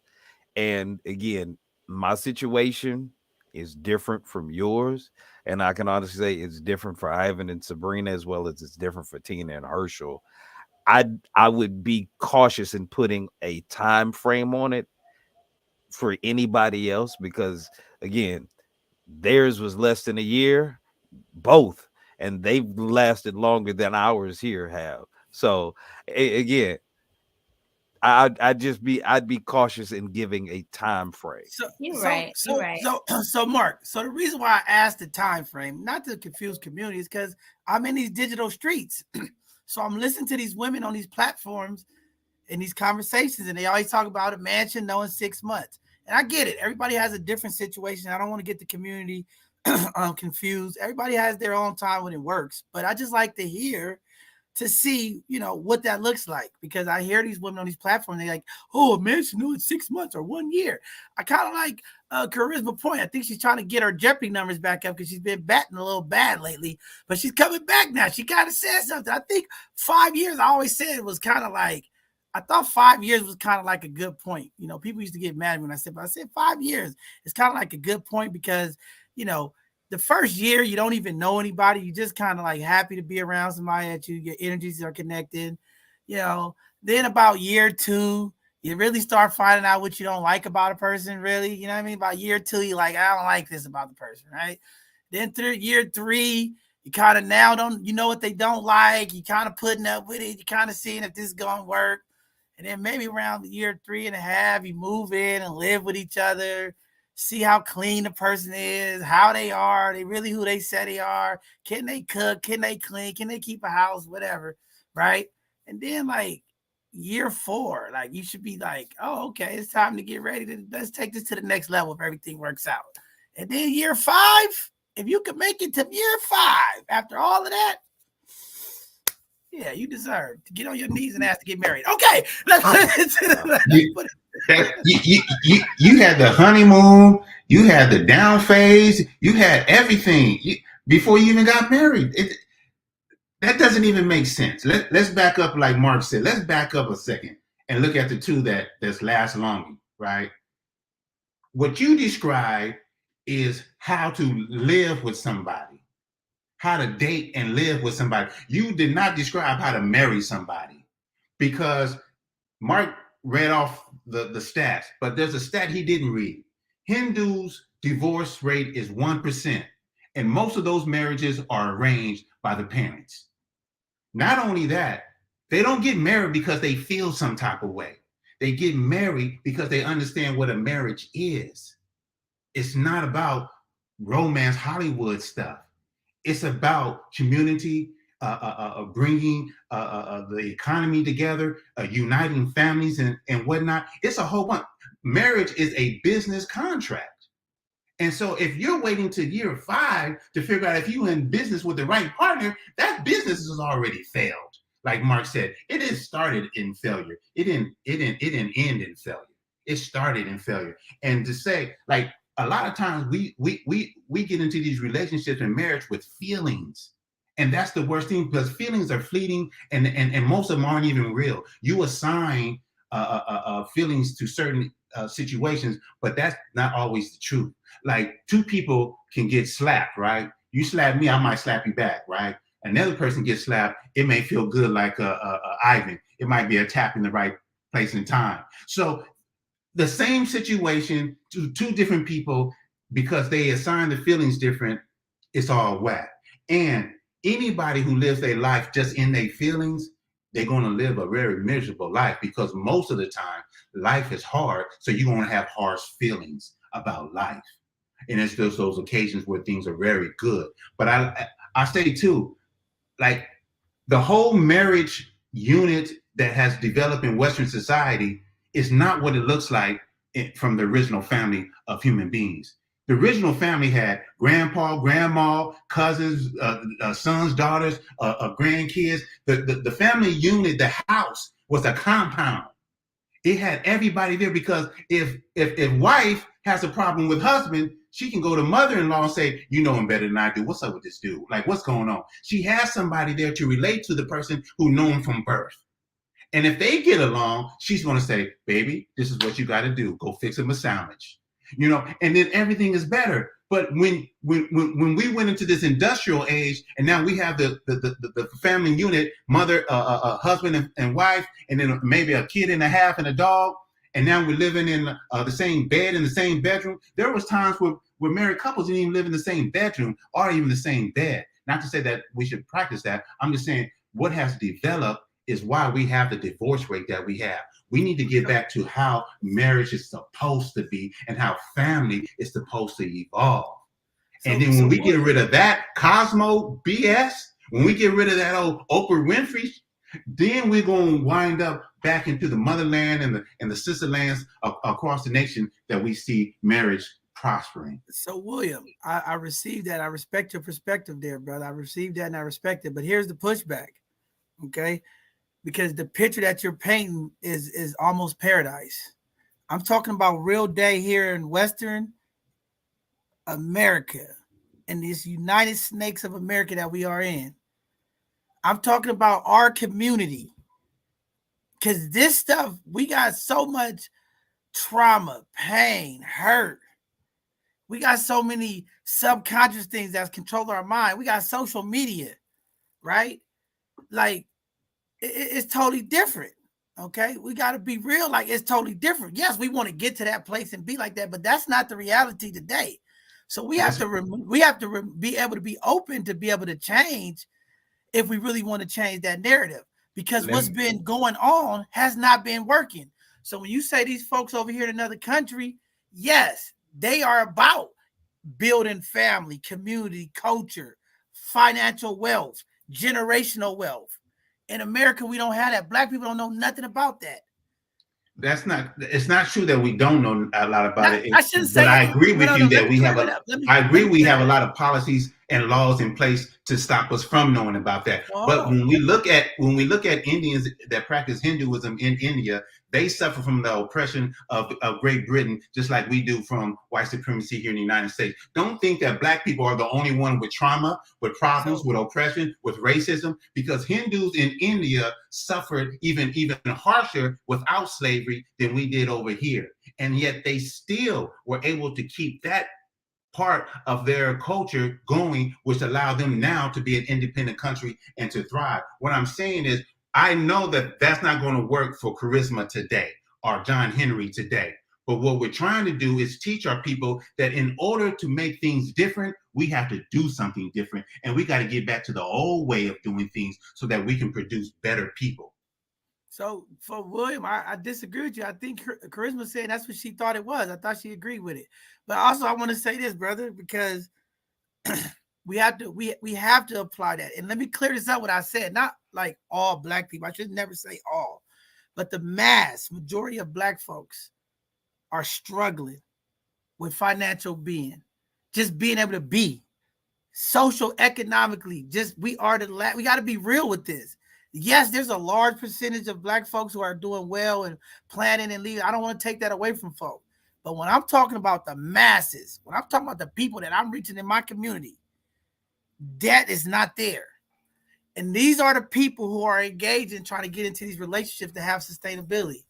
So there's an education process that has to happen. But again, these scenarios of people 5 months, 3 months getting married for 50 years, it works. There's a large number of people who do it under the year, and it works. But it's a larger number. That's all I'm trying to say, that it don't work. So what I'm trying to say is, okay, great. Everybody else on here, they met somebody within a year, 6 months, and they knew what they wanted. Great. But the masses of people in our community, that's not happening. So we got to talk to them folks as well, because that's what we're trying to change. If we're trying to change the narrative, because the 1% or the few percent of the people that got it, they got it. But we got a larger population of people that don't get it. So how do we reach them and give them those nuggets and those gems as we're trying to help change that narrative? Because that's why we at this conversation today. We're trying to help bring stability to our community, to our relationships. I mean, this is what this is all about. So if we're talking to the masses, that's how I want to give it to them, because we're trying to change it. Let me ask you this question. I'm going to step back real quick. Is slavery harder than today? Was life for Black people harder during slavery or was it harder today? Because during slavery with trauma, they were still getting married, even though the family was being split up, even though there was a buck, even though master was having his way. People were still getting married in the 40s, 50s, 60s. It's not until recent that we find ourselves in the chaos that we are in now. So it's not that hard to back up. And if you're trying to give a recipe for success to people who are in trauma, you're wasting your breath. Everybody has to be able to pull themselves up and start healing or be healed in order to get the medicine for success. You can't teach a person who can't hear how to speak if they're not willing to go through the process of reading your lips, your hands, and say that's just too much work. But William, I have to disagree with you, because people that are listening are getting it. Because I know women specifically that's watching this podcast now who have learned from the information that folks are giving off this very panel. So we have to have these dialogues. We have to have these conversations because there are people who are getting it. So when we say if they don't get it or they don't get, I don't believe that. I think people get how they get stuff through different ways. Yes, we need therapy in our community. We need self-healing. All right. But we know in our community, when we talk about mental health, that's not always the popular option for everybody. So now how do I receive information to help change my thought process, my understanding? It comes from other people. It comes from other energies that we connect with. So we have to use all of these ways to connect, to uplift people. I mean, that's just what we got to do. I didn't say the conversation shouldn't be had. I just said the people who hear it and benefit from it are two different people. You're not going to get a person who ain't ready to stop smoking to stop smoking. You're not going to get a person to get, who's not ready to be in a long-lasting marriage to hear what we have to say on how to be in it if they're not ready to be in it. You only going to get those people who listen to these conversations and says, man, I am ready to be in that marriage. And they're going to hear it and apply it. So what's going on today is this. Back in the day, we didn't have every outside influence imaginable on how we think and approach relationships. We didn't have all of these outside influences on our own personal relationships. We didn't have a brother talked about Cosmo and this and that. We didn't have people sitting back from the comfort of their office after leaving their comfortable mansion and driving in their Rolls Royce to their office to tell us what we need to know. What we used to do is we used to talk to our parents. We used to talk to our grandparents. We used to talk to our aunts and uncles. We used to talk to our cousins now, right? Ask them what was going on with them. We talked around dinner. We talked around the family reunion. We talked around the visits to the park with the children and so on and so forth. So we got a lot of information about how we go about resolving different little issues that pop up. A lot of the issues that pop up nowadays is because somebody else told you something and you think that's what you're supposed to believe, rather than you figuring out what works for you. Charisma says 6 months don't work for her. That's her. That's for her to do. For me, I proposed in 3 months. We were married in less than 6 months. We're here now about to celebrate our 31st anniversary. And it wasn't easy. Like Herschel said, it ain't about you liking somebody every day. It ain't about you liking everything that person does. It's not about them liking you and liking everything that you do. What it is it's an institution, as we've called it, right? It's always been an institution. And it's an institution that requires a partnership. And the partnership has to include, like I talked about earlier, that amount of grace to make mistakes, to not understand, and to be forgiven, and to be explained to, so that that mistake can be avoided in the future. And that mistake is not only during our conversations. That mistake is, it covers a whole myriad of things, okay?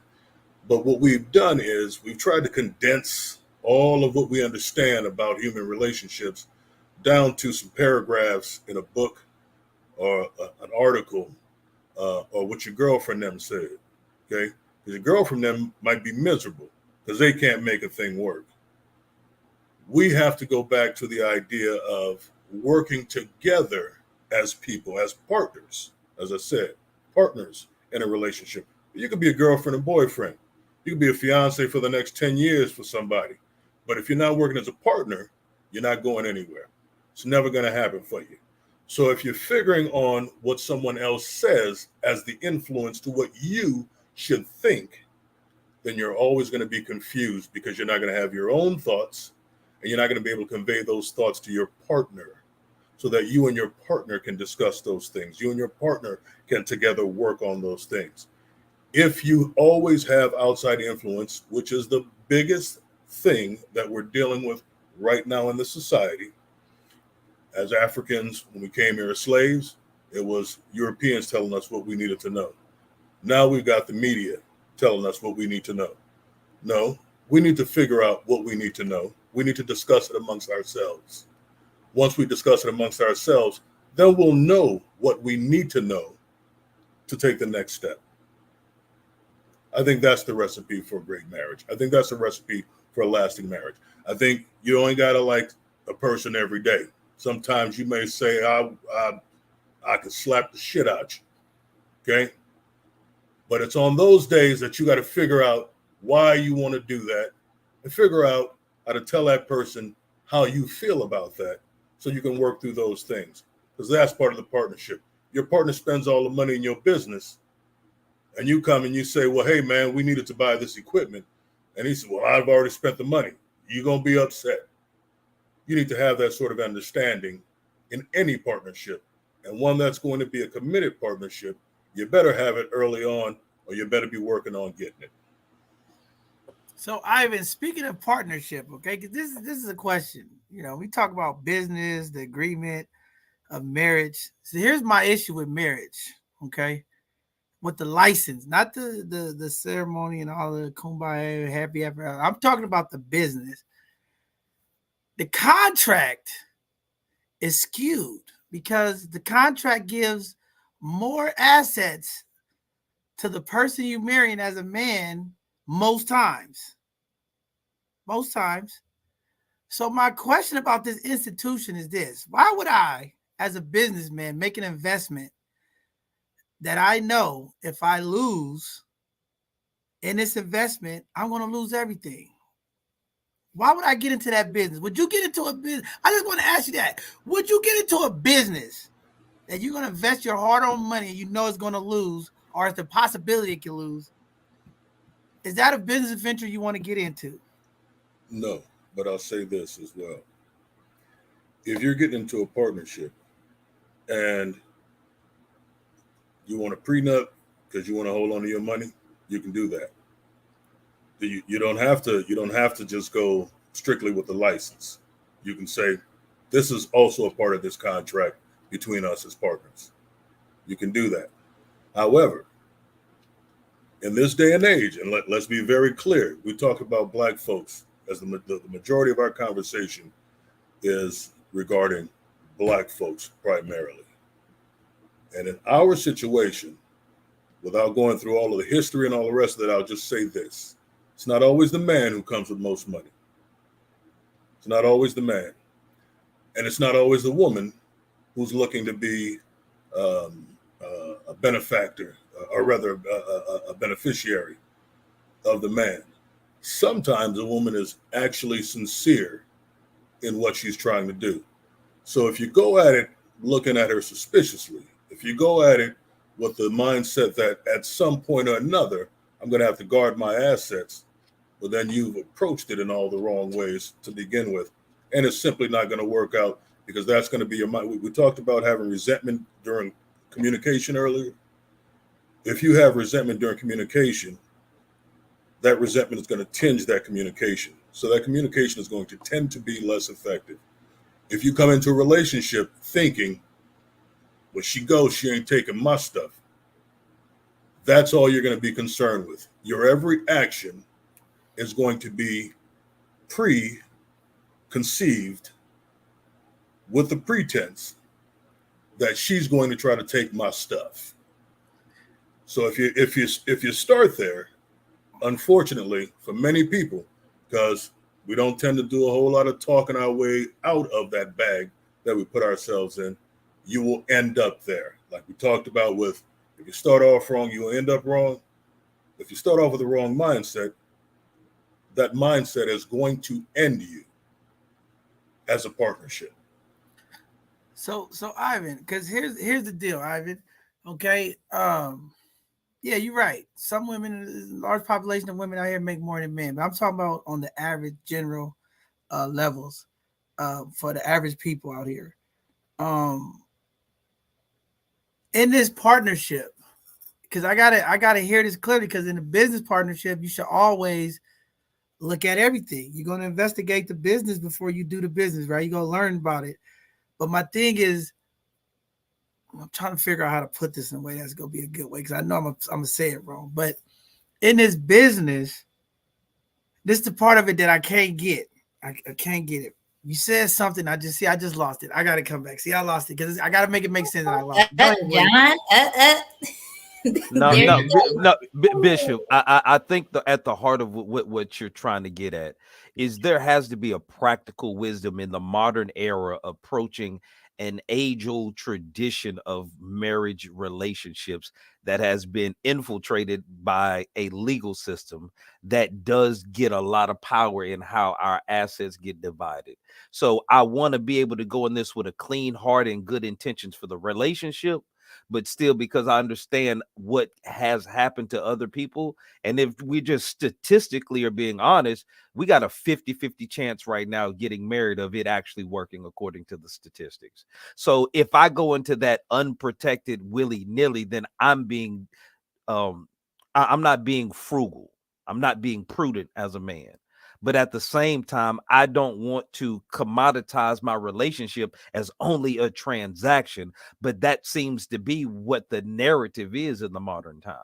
So just like Brother Palmer was saying, we're missing a huge part of our own identity and way of thinking about how our community originally did relationships and marriage. And because we're trying to fit that spirit that is in us into the modern time, it leaves us vulnerable in a certain sense. We're confused. We're trying to reconcile it, and it doesn't make sense all the time. But are we going to vet and choose people that we will trust with our life, or are we just looking for the most convenient option to check off a bunch of boxes that's going to fit into the narrative of what everybody else is saying a relationship should be? But Mark, And it's that's more. what charisma I was think saying. I think the money is a part of it, but it's the legacy. It's your legacy that's ruined. Once you get a divorce, your legacy is ruined. No, You get what I'm saying? I know. I completely understand. Again, I was a man of God. I was in the ministry. My ex-wife and I, at one time, we were marriage pastors. So when I failed and lost my marriage, my whole reputation, which I was supposed to be the guy who held up the standard. So when I failed, yes, I understand it damages legacy, but we've still been able to go on and have a very productive post-marriage relationship and raise our children. And I've still been able to pick myself up and have an amazing relationship after that. It doesn't have to be a death sentence on us, but we do have to have the grace to be human in this process. But Mark, on losing your legacy, Mark, you don't get to write about Dr. Martin Luther King twice. You don't get to write about Malcolm X twice. Your legacy with that woman, once she divorced you, your legacy is over. You got to write your story twice now. Maybe sometimes some people write it 3 times. We can't be afraid to fail, What though. story of your legacy are you going to be able to leave behind? John, we can't. That's We why can't it's be. important. All can't of be it. I have afraid. to leave all of it. We can't The be good and afraid the to bad. fail, though, because if we're afraid to fail, we will never try. So we have to, at some point, we have to just, get out of the nest and just learn how to fly. Because if we don't, we're just gonna be stagnant. We're just gonna be stuck. You So still life is have all about caution and awareness, charisma. taking calculated risks. Calculated risk assessment. That's why I said I would never marry a man in 6 months, because calculated risk. You want to be able to properly vet somebody before you enter a relationship and or marriage with them. It's a calculated risk. If you don't trust them, then of course don't marry them if you don't trust them. But if But you feel like charisma. you could trust them, I would definitely say go ahead and do that. It's a calculated risk. Everything has risks. But Charisma, when you apply for a job, does not the employer give you a 90-day probation period? Do you not sit down and sign documents of what you will and will not do according to your job duties? Do you not sit and have benefits and retirement funds and all of these things? That's why we say it's a business transaction, because when you do combine your wealth, what you bring, and his wealth, what they bring, that's what you are doing. And if you're not sitting down and having both sides of the conversation at that table and hashing out what things are, and then spending 90 days to see if you're checking off all of those things, then of course you should move on in 90 days. But if it takes you 5 years to figure out the person you have been with for 5 years is worthy to be your husband, I think your evaluation process is flawed, not the person. I wouldn't say it didn't take me 5 years to get married. I was married at 4 years, but I wouldn't say that that's what I would do the next time around. Like it's going to take another 5 years. But what I'm saying is 6 months is too early. That's what I'm saying. For me, 6 months, I feel like it's too early. But it just depends on how the relationship is going. If you spend every day talking to this person, being around this person, really getting to know them, knowing their family, of course it would take less time. I'm not saying it should always take 5 years. But you got a good point. 90 days. I guess I'm going into the diner stage. Hey, I'm gonna be by myself forever. I guess I'm not gonna get nobody to get on their knees and propose to me, and I ain't waiting under 5 years. I guess I'm gonna be alone. Okay, go ahead. I want to say something going back to the partnership when you meet someone. When we met, we were young. We didn't have anything, so there was no need to be worrying about thinking about it. Well, if we don't work out, then we're going to split whatever we have, which we didn't have anything. But I'm saying now, if something were to happen to us and I were to get into another relationship, no doubt it's a prenup. And if she's not even interested in the prenup, that's not even going to happen. That's just, I'm 51 years old at this time. So at this point in my life, everything that we built together, I'm not going to let somebody else just take half of that. There's no way. So Herschel, I gotta ask you this though, okay? Even in the prenuptial agreement, that's the things that you bring in before.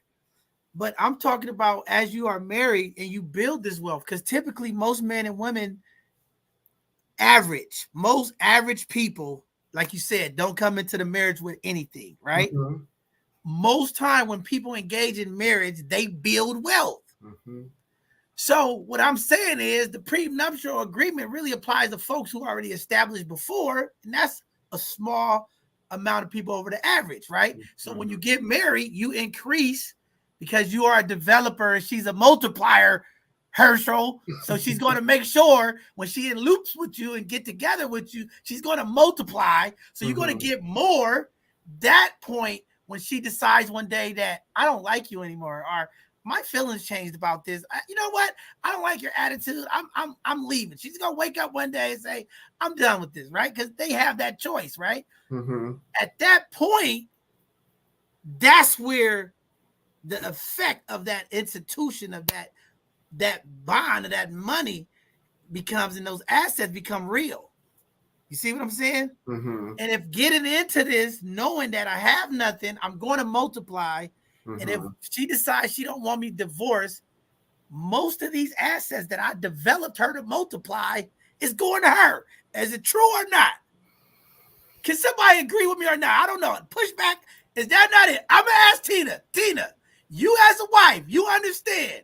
If he's a developer, you're a multiplier. You all are going to engage in marriage. As you guys develop and have all of these things, if you decide to say, Herschel, today, this is it, I don't want to be here no more. You know what? We've been not talking for a while. I'm just done.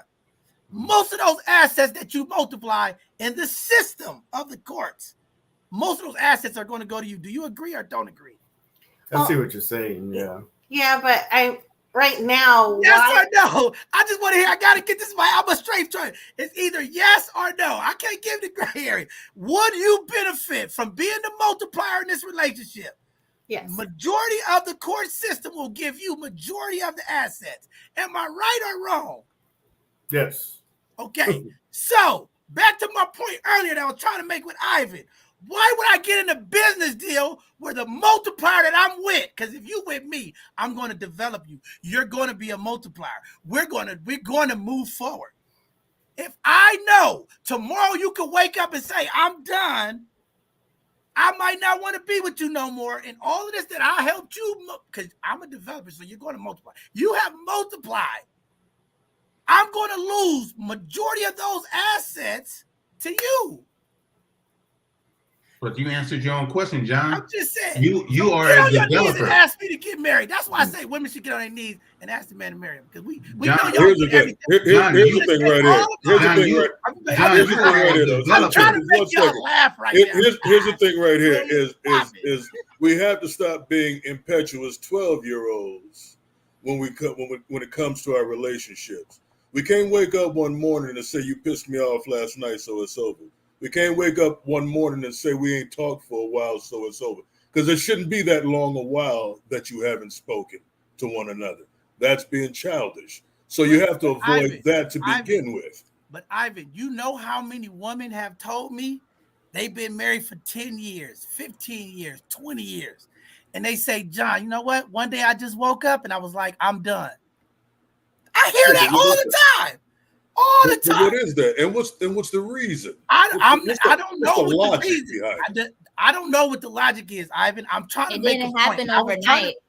It doesn't matter when it happened. The point I'm trying to drive home is whenever that is, and she decides this is it, I had enough. Majority of what you multiplied is going to her. That's all I'm trying to say. But that's the divine recipe, John. I'm just talking about a business. You talked about the institution. And I'm saying, why would I buy into an institution? John, you can't do all the talking. We heard what you said. What we're trying to say is, if you are a developer, a divine developer, whether she take half, 3/4, or whatever, God is going to allow you to develop again. You as a man go off to war to die for her. You as a man build the roads so other men could roll trucks to bring the goods, etc., etc. Why are we so stuck on a woman getting some money? Because if she's a multiplier, she's got to have something there to multiply with if she's not with you. Back in the day, during the divine revelation in all Abrahamic faiths, the man was to give a dowry straight up front. So you lost already, John. When you marry, you're supposed to give your wife a dowry according to her worth, right?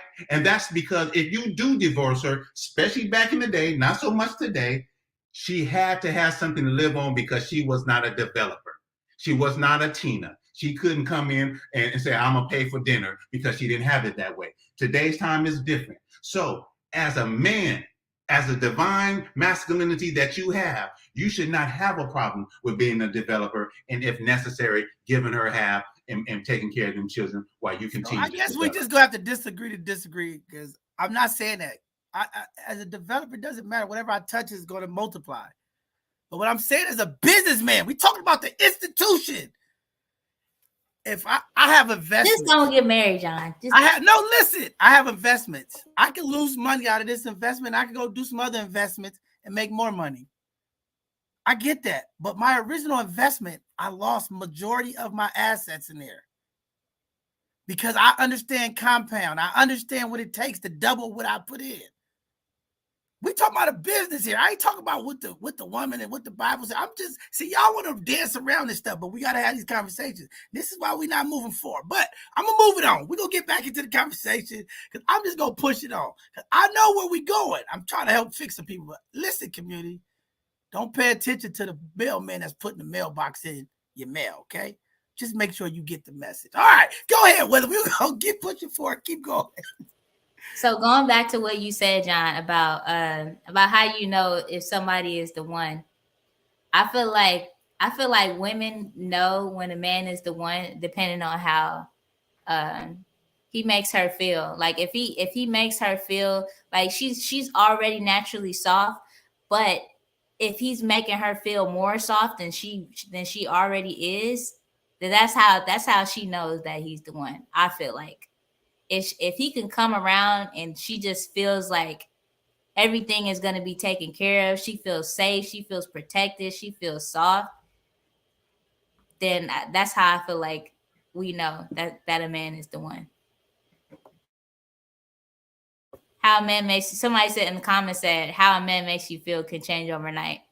I'm talking about the general feeling, how you feel most of the time. Of course, feelings can change overnight, but it's not Well, what I'm talking about. Charisma, I do agree. I think that recognizing that feeling is important, but I just be honest, as a man, I'm trying to understand structurally what is the purpose of a relationship so I can approach it in a consistent way that would produce a successful outcome. So if I'm trying to understand what women or a woman would want from me as a man, and a lot of times all we hear is, well, it depends on how I feel. It's hard to have a consistent approach to that, because again, you may feel one way about one man and different about another who do the exact same thing. So if we're trying to be successful, and I'm just asking, as a man who wants to help other men understand what women want from us, how could a man translate what you just said in, okay, I got to make sure I know how to make sure she feels right or feels safe and soft? Hey, How Mark, can a man translate that? Mark, I just want to say this. I'm sorry. The only thing that I'm picking up today, okay, this is the only thing I picked up. I think Ivan gets the $1 million today, okay? The right time, the hanky panky. That's it. That's all I'm getting out of this. That's how we got a sustainable relationship. That's all I'm getting. Make sure you get the hanky panky at the right time, community. That's all I'm getting from this conversation. That's how you sustain a long-term relationship. Ivan gets the $1 million today. He just helped 1 million people out there. There's the recipe Brothers, from the bishop hanky himself. panky at the right time, everything is solved. See, Ivan can solve the world problems. I told y'all, he's a thinker. He's a thinker. There you go. $1 million right there. All right, go ahead, Charisma.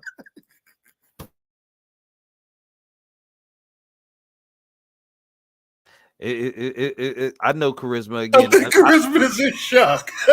She in shock. It's all right. I know Bishop be going off, but again, remember to give the recipe to help people understand, because remember, a recipe is something that anybody can repeat and get the same result.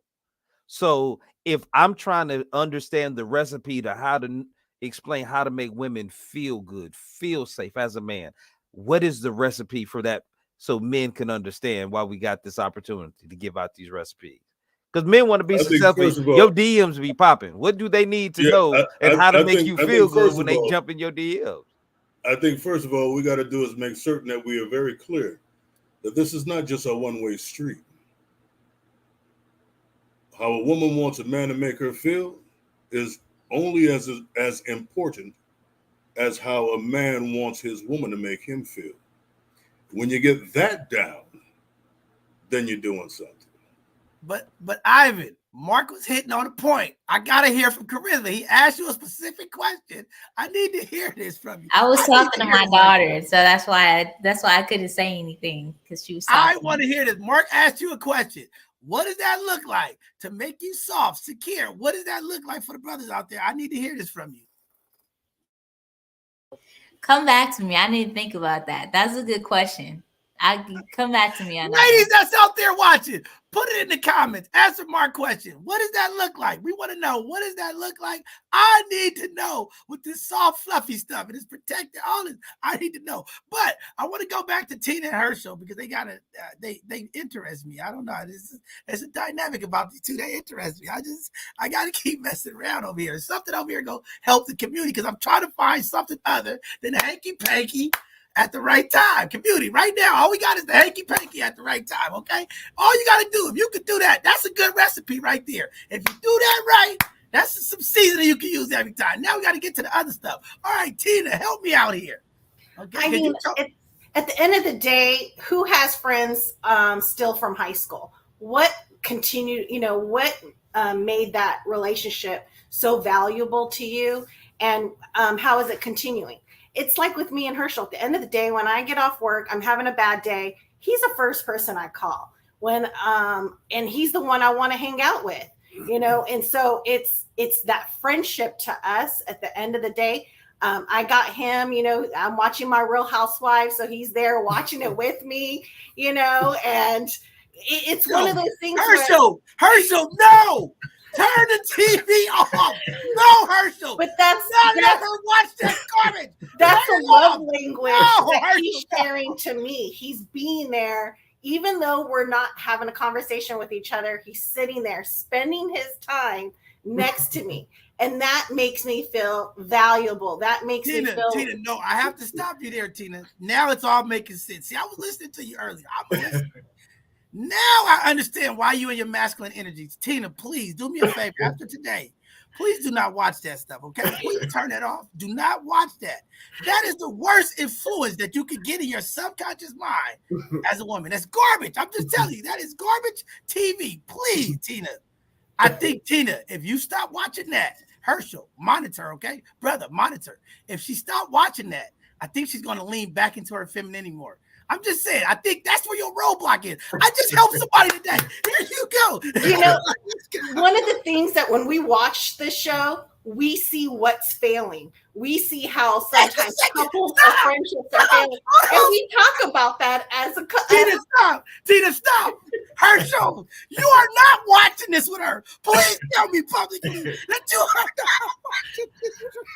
Actually, most of the time I'm there on my phone, so not really watching it, but I'm just there with her.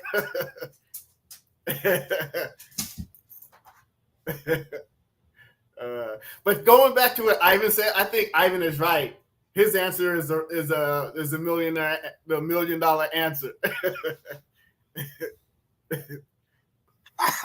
I gotta stop you right now. My community is crashing right now. Herschel, you are not sitting here publicly on both sides of the conversation, and you're telling me that you watch this garbage. No, I don't like it. I'm there with her. I'm sitting next to her. Oh, I'm dying. I'm sorry, community. We just blew up the airwaves. I'm sorry, brother. You cannot watch this with your wife, brother. Please. Well, that's one thing. See, this is a part of what answers Mark's question. One thing is taking an interest in what your partner likes to do, even if you don't necessarily like it. You still support them because it's what they like to do, even if it's not necessarily your favorite. Like, for instance, I don't like sports, but if my man wants to watch sports or he wants to watch a football game, he has a favorite team playing, I'm going to sit beside him and watch the game with him, even though I don't necessarily like it, but I'm going to be a good sport. I'm going to watch along with him because we're sharing time. We're spending quality time together. So, Charisma, are you watching pornography too? Are you watching pornography too? Because he wants to watch pornography. Are you watching that too? I need to know this. Go. Yeah, sure. If you want to watch, if that's what he's into. And going back to that, there's a lot of shows she watches that I don't understand. It's kind of stupid, but I'll sit there just to be there with her, even though I don't understand why she's watching it, but I'll be there anyway. So Herschel, you are encouraging your roadblock. Okay, stop. You are encouraging. Hey. What works for one couple is different than another. So, I mean, and this is not something we've always done. It's like at this point in our life, you know, so our kids are grown. We have 4 grandkids.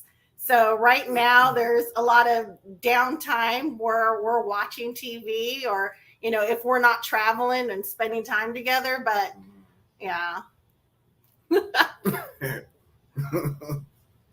All I can say is I'm praying for you, Tina. Okay, I'm praying for you. I want you to get back in your feminine energy. Okay, turn that off. Okay, I'm just saying. Go ahead, brother Mark. I know you're trying. Well, I think this is one of the things that I've seen. It is the reality of what a relationship looks like over an extended period of time, day to day, is a lot different than the narratives and expectations that a lot of people talk about.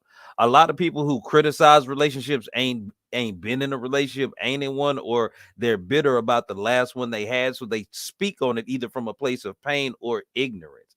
but the people who are actually in relationships practically, they are allowed to express their full range of humanity as individuals in the relationship, but they have an understanding and a commitment to each other as the quote unquote traditional marriage vows. For better or worse, we're in this together. So we're going to weather the storm. We don't know everything we're going to go through, but we're committed to doing it together. And I think that's a part of the recipe of success that I'm hearing both of these couples give us.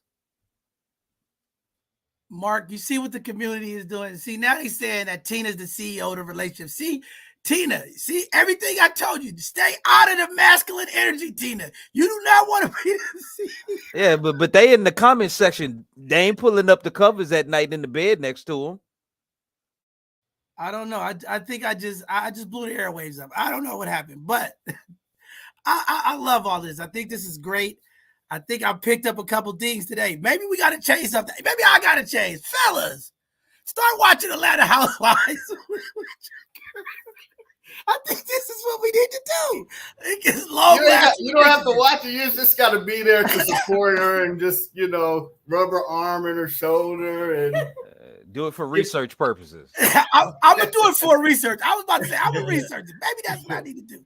I'm gonna watch Atlanta Housewives. Somebody, let's Netflix and chill. Watch. Maybe I'll find something along that. I can't believe this today is happening. See, y'all messed up all of the airways. I knew it was something about y'all here. But community, we got two things. We got about 10 minutes. We got to get out of here. We got two things that I'm taking from. I'm speaking to me. You may have got 100. I know two things: the hanky spanky at the right time, and Atlanta Housewives to get you a long time love. All right, we got to get two more before I go. Y'all got to give me something. Sabrina, Ivan, give me something. I need something else. We got two. Ivan dropping gems today. Come on, Ivan, give me two more. In my life. Okay, so marriage is a partnership. It requires work. There is no perfect marriage. Don't compare your marriage to somebody else because everybody is different. Everyone has different needs. So that's the worst thing you can do is compare your marriage to somebody else's. Don't listen to your friends about what your friends got to say because your friends could have ulterior motives. One of them might be waiting for you to divorce your man so they could scoop him up. That's it for me. What you got? I think I've said quite a bit during this 2-hour session that we've had, but the bottom line is just as Sabrina said, it's a partnership. So you start off from there, then a lot of other stuff becomes easier because when you come to a realization that you're working together toward whatever your goal might be, and your goal might just simply be to grow old together in retirement or whatever else. Right? You may want to put all your kids through college. You may want to buy a summer house somewhere, whatever your goal is. But understand that you have to do it with and through your partner in the partnership that you're in. And if you look at it that way and you figure out all of the different hurdles, if you will, and bumps in the road and all the rest of that sort of thing, and you get those things hashed out, then you'll find success. If you don't, you'll forever be miserable. You'll forever talk about what somebody else has got going on. And like she said, compare what you got versus what they got and all of those types of things. And that's a losing proposition. So do what you do because that's what you do. Because that's exactly what I do. I'll take that pat on the back ain't never hurt nobody.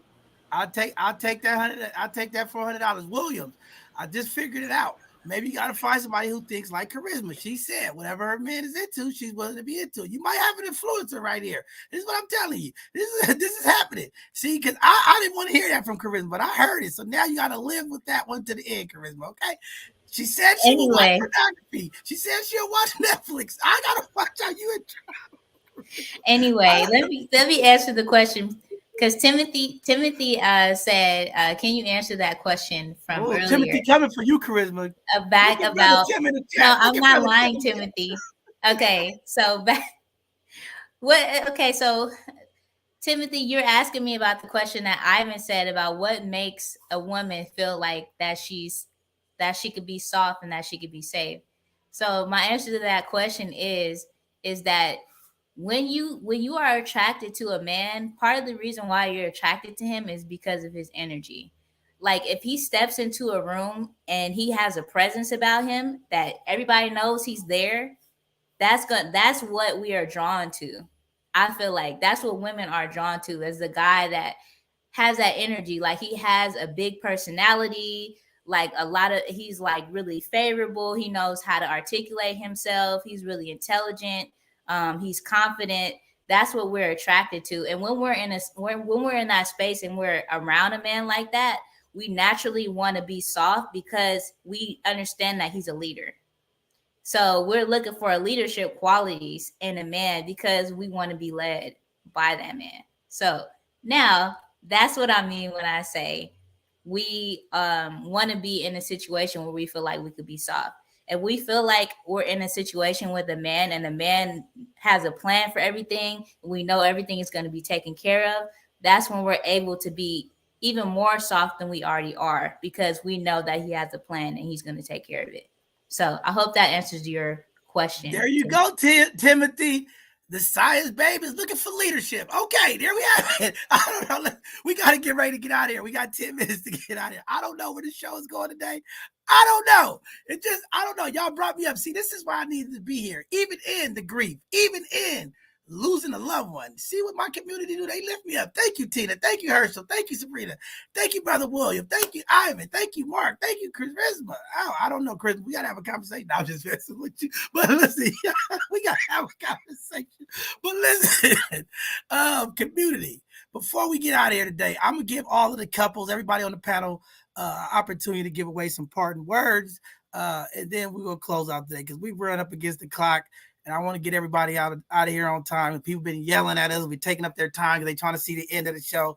I don't know. I think they just want to see my benediction at the end. But all right, after that, we're going to go ahead and start from the left to right. We'll start with Herschel and Tina. Tina, you can go first because you are the CEO. You run that relationship. So you go first. We're going to give it to you. No, I think at the end of the day, also, don't always look what you don't have at home.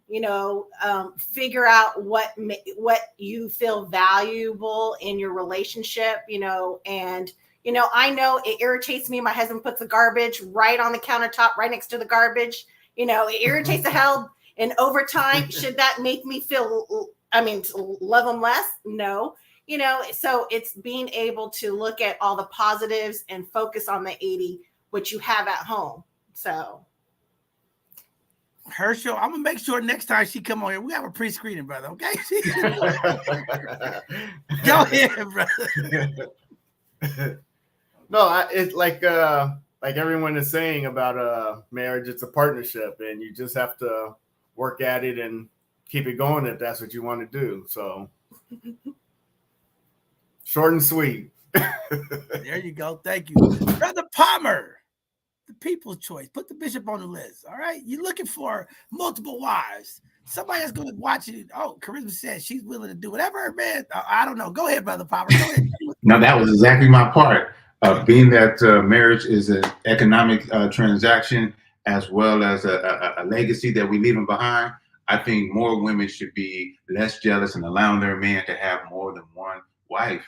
And I think the men, especially Black men, should start standing up and demanding that we have more than one wife so that we can marry these unwed Black women and move our community forward.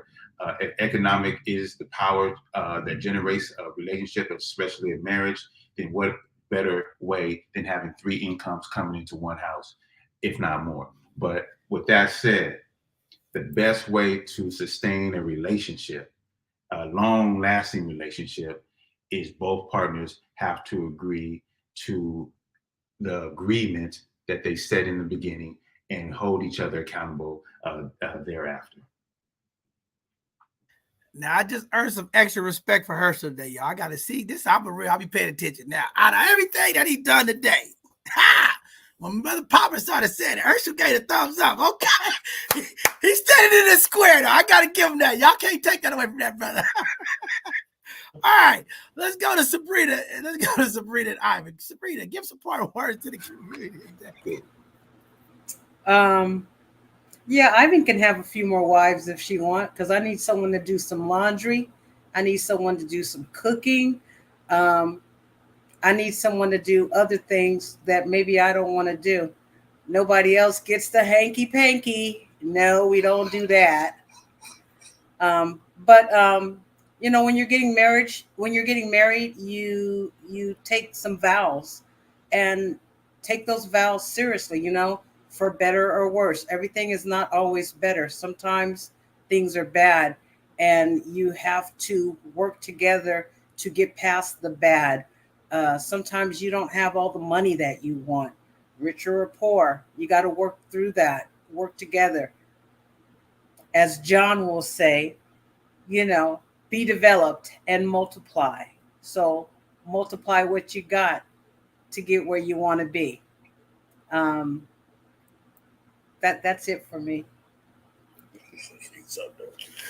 Oh, Yeah.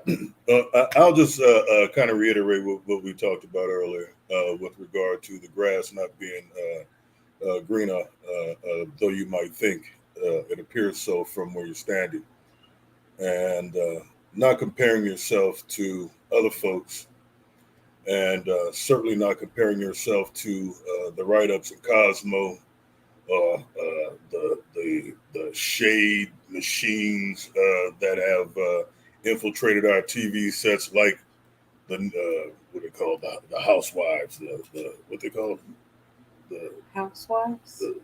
the new house, whatever it is.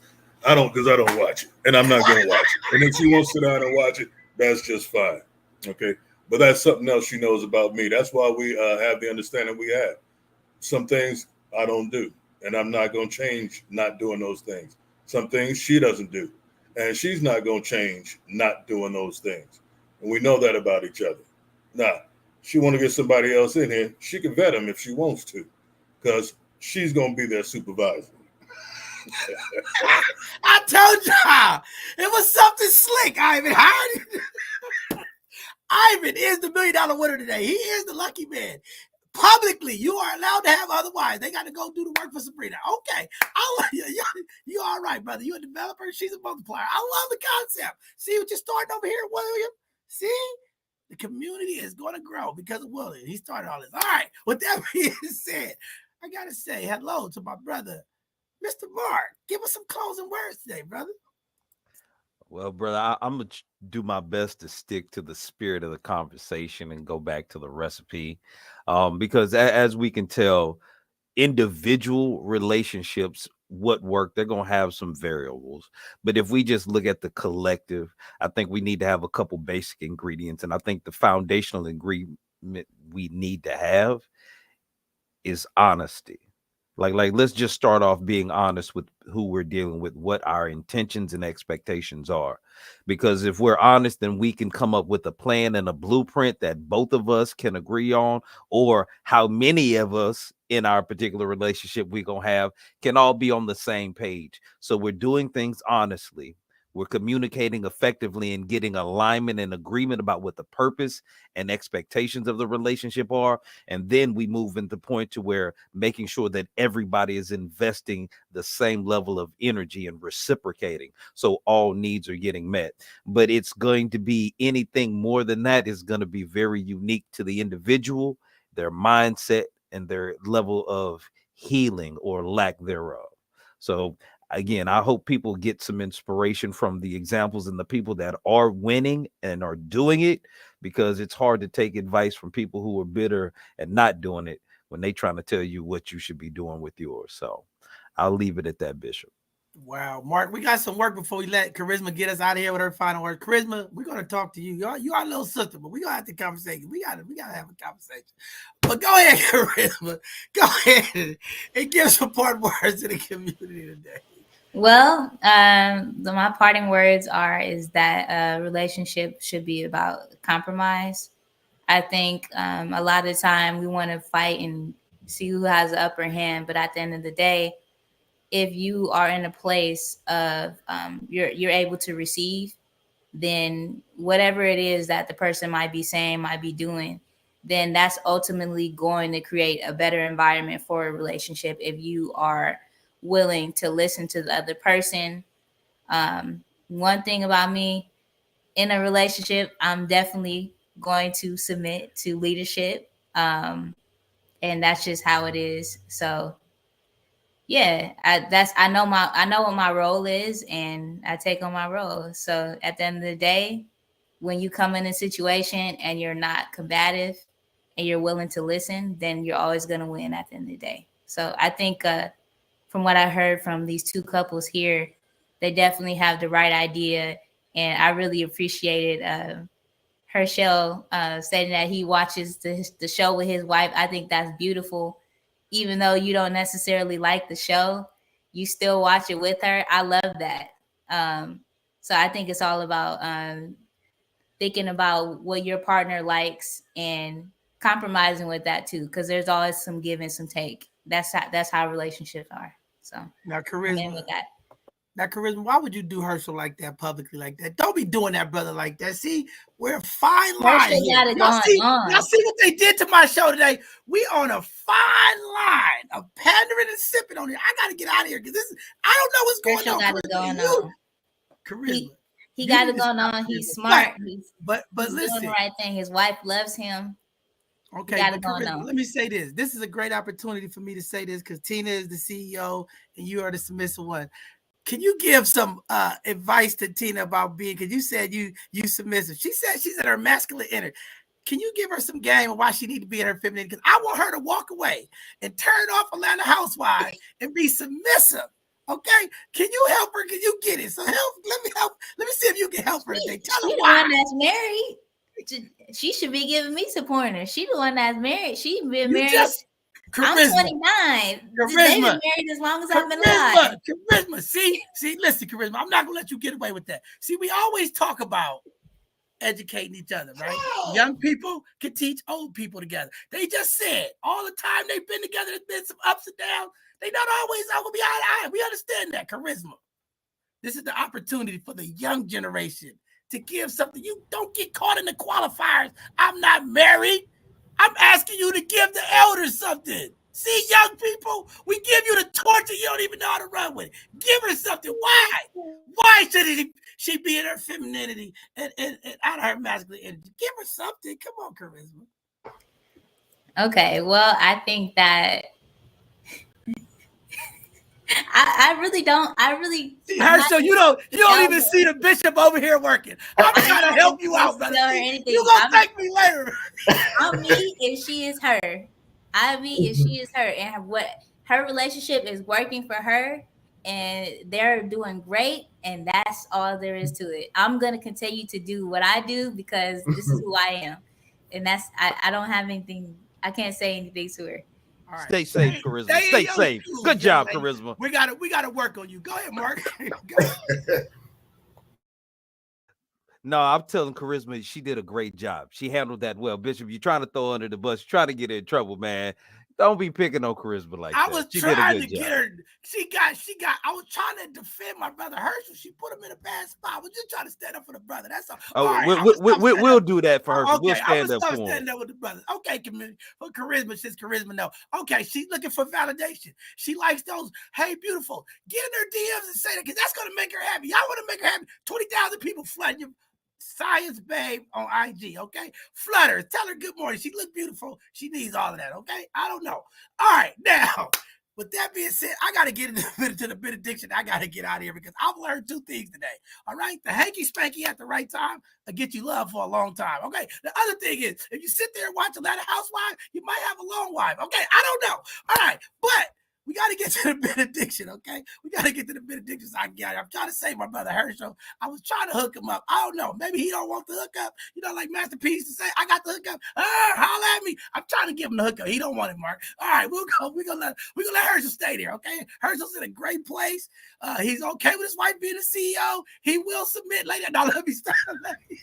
Yeah, I ain't going nowhere. I'm giving you a hard time. I know. Stay there, brother. Stay there. I want you all to say thank you all as couples for being vulnerable, open, to have real conversation with community. Because at the end of the day, these relationship conversations is what everybody wants. This hottest topic on all social media platforms, relationships. So there is something that about relationships that people want. And we just happy that you all have demonstrated what is possible. Okay. If you watch Atlanta Housewives, and you get the hanky spanky, things are possible. All right, with that being said, let me get to the benediction so I can get out of here because it's time to go. All right, I got to wipe my face down because y'all got me laughing. I want to first off in this benediction to just say, thank you, community, for making me laugh, even in the pain, even in the hurt, even in this time of grief. Thank you all for coming here today to give me an opportunity to just be free and smile and laugh and take my mind off all of the things that are running through my mind on a daily basis. Community, I thank you. Continue to pray for the bishop, pray for my family. It is needed. Pray for all of our community folks who are going through grief, going through loss. We are in some challenging times right now, community, and we need everybody to do their part, to uplift someone. When we talk about mental health, it is real. Find a therapist, get help. All of our therapists out there, okay? I'm tired of these people who are therapists walking around bragging about their PhD in sociology and therapy, but they're not helping our community. You want to help the community? We need mental health support right now. This is what we need in our community. I need all my therapists, all the psychiatrists, all of the healing groups, all of the people who are spiritually connected to the ancestors. I need you to connect with the people. We have a problem in our community. We're dealing with anxiety, depression, PTSD, trauma. It's a lot of things going on, and our community needs it. We also understand with a better mindset, with the better mental health and health, relationships last longer as well. So again, there is a need. All of y'all folks out there, stop walking around talking about all your sororities and all that if you're not doing anything. Give back. Our community helps now more than ever with mental health. With that being said, community, there's an opportunity. Today you heard from Ivan, Sabrina, Tina, Herschel, Williams, some great advice, some great gems, things that can be done. All we want to do is increase, not decrease. Part of love is trust. Please do not say you love someone if you can't trust them. And if you can't trust somebody, how could you be in love? We're trying to find a connection. When we come out the womb and they cut the umbilical cord, from that day forward, we are trying to find something to connect to. Today's conversation is about being open, stepping in faith, 2 feet in, sometimes 3 feet in. It will get you somewhere if you have faith. So many people say they have faith. Today, have faith. Love is coming your way. You could be masculine or you could be feminine. I don't know. Whatever works for you, there's an opportunity for love. All I can say is keep loving, keep being open, keep communicating, keep buying flowers, keep opening doors, keep watching Atlanta Housewives. I don't know. It all works, okay? It's something in all of these recipes that work, all right? And all I'm going to say is, fellas, get the hanky-panky at the right time, okay? That's all you got to do. With that being said, thank you all for tuning in today. It's been great. It's been real. Our next live show will be Tuesday. I don't know. We've got a few hidden gems. I don't know where my hidden gems at. I'm looking for some people who are business owners. I'm looking for some nonprofit leaders. I'm looking for some folks that's doing impact in our community. Come on our hidden gem segment so that we can talk to the people. We can highlight you and uplift you. The positive teacher school is coming back. Where's my cool teachers at? I want to highlight some of you cool teachers. Come get your roses. I don't know. Maybe you ain't been getting no roses. That's why you're not giving no roses. All right. With that being said, this Tuesday, 7 p.m. is our hidden gem segment.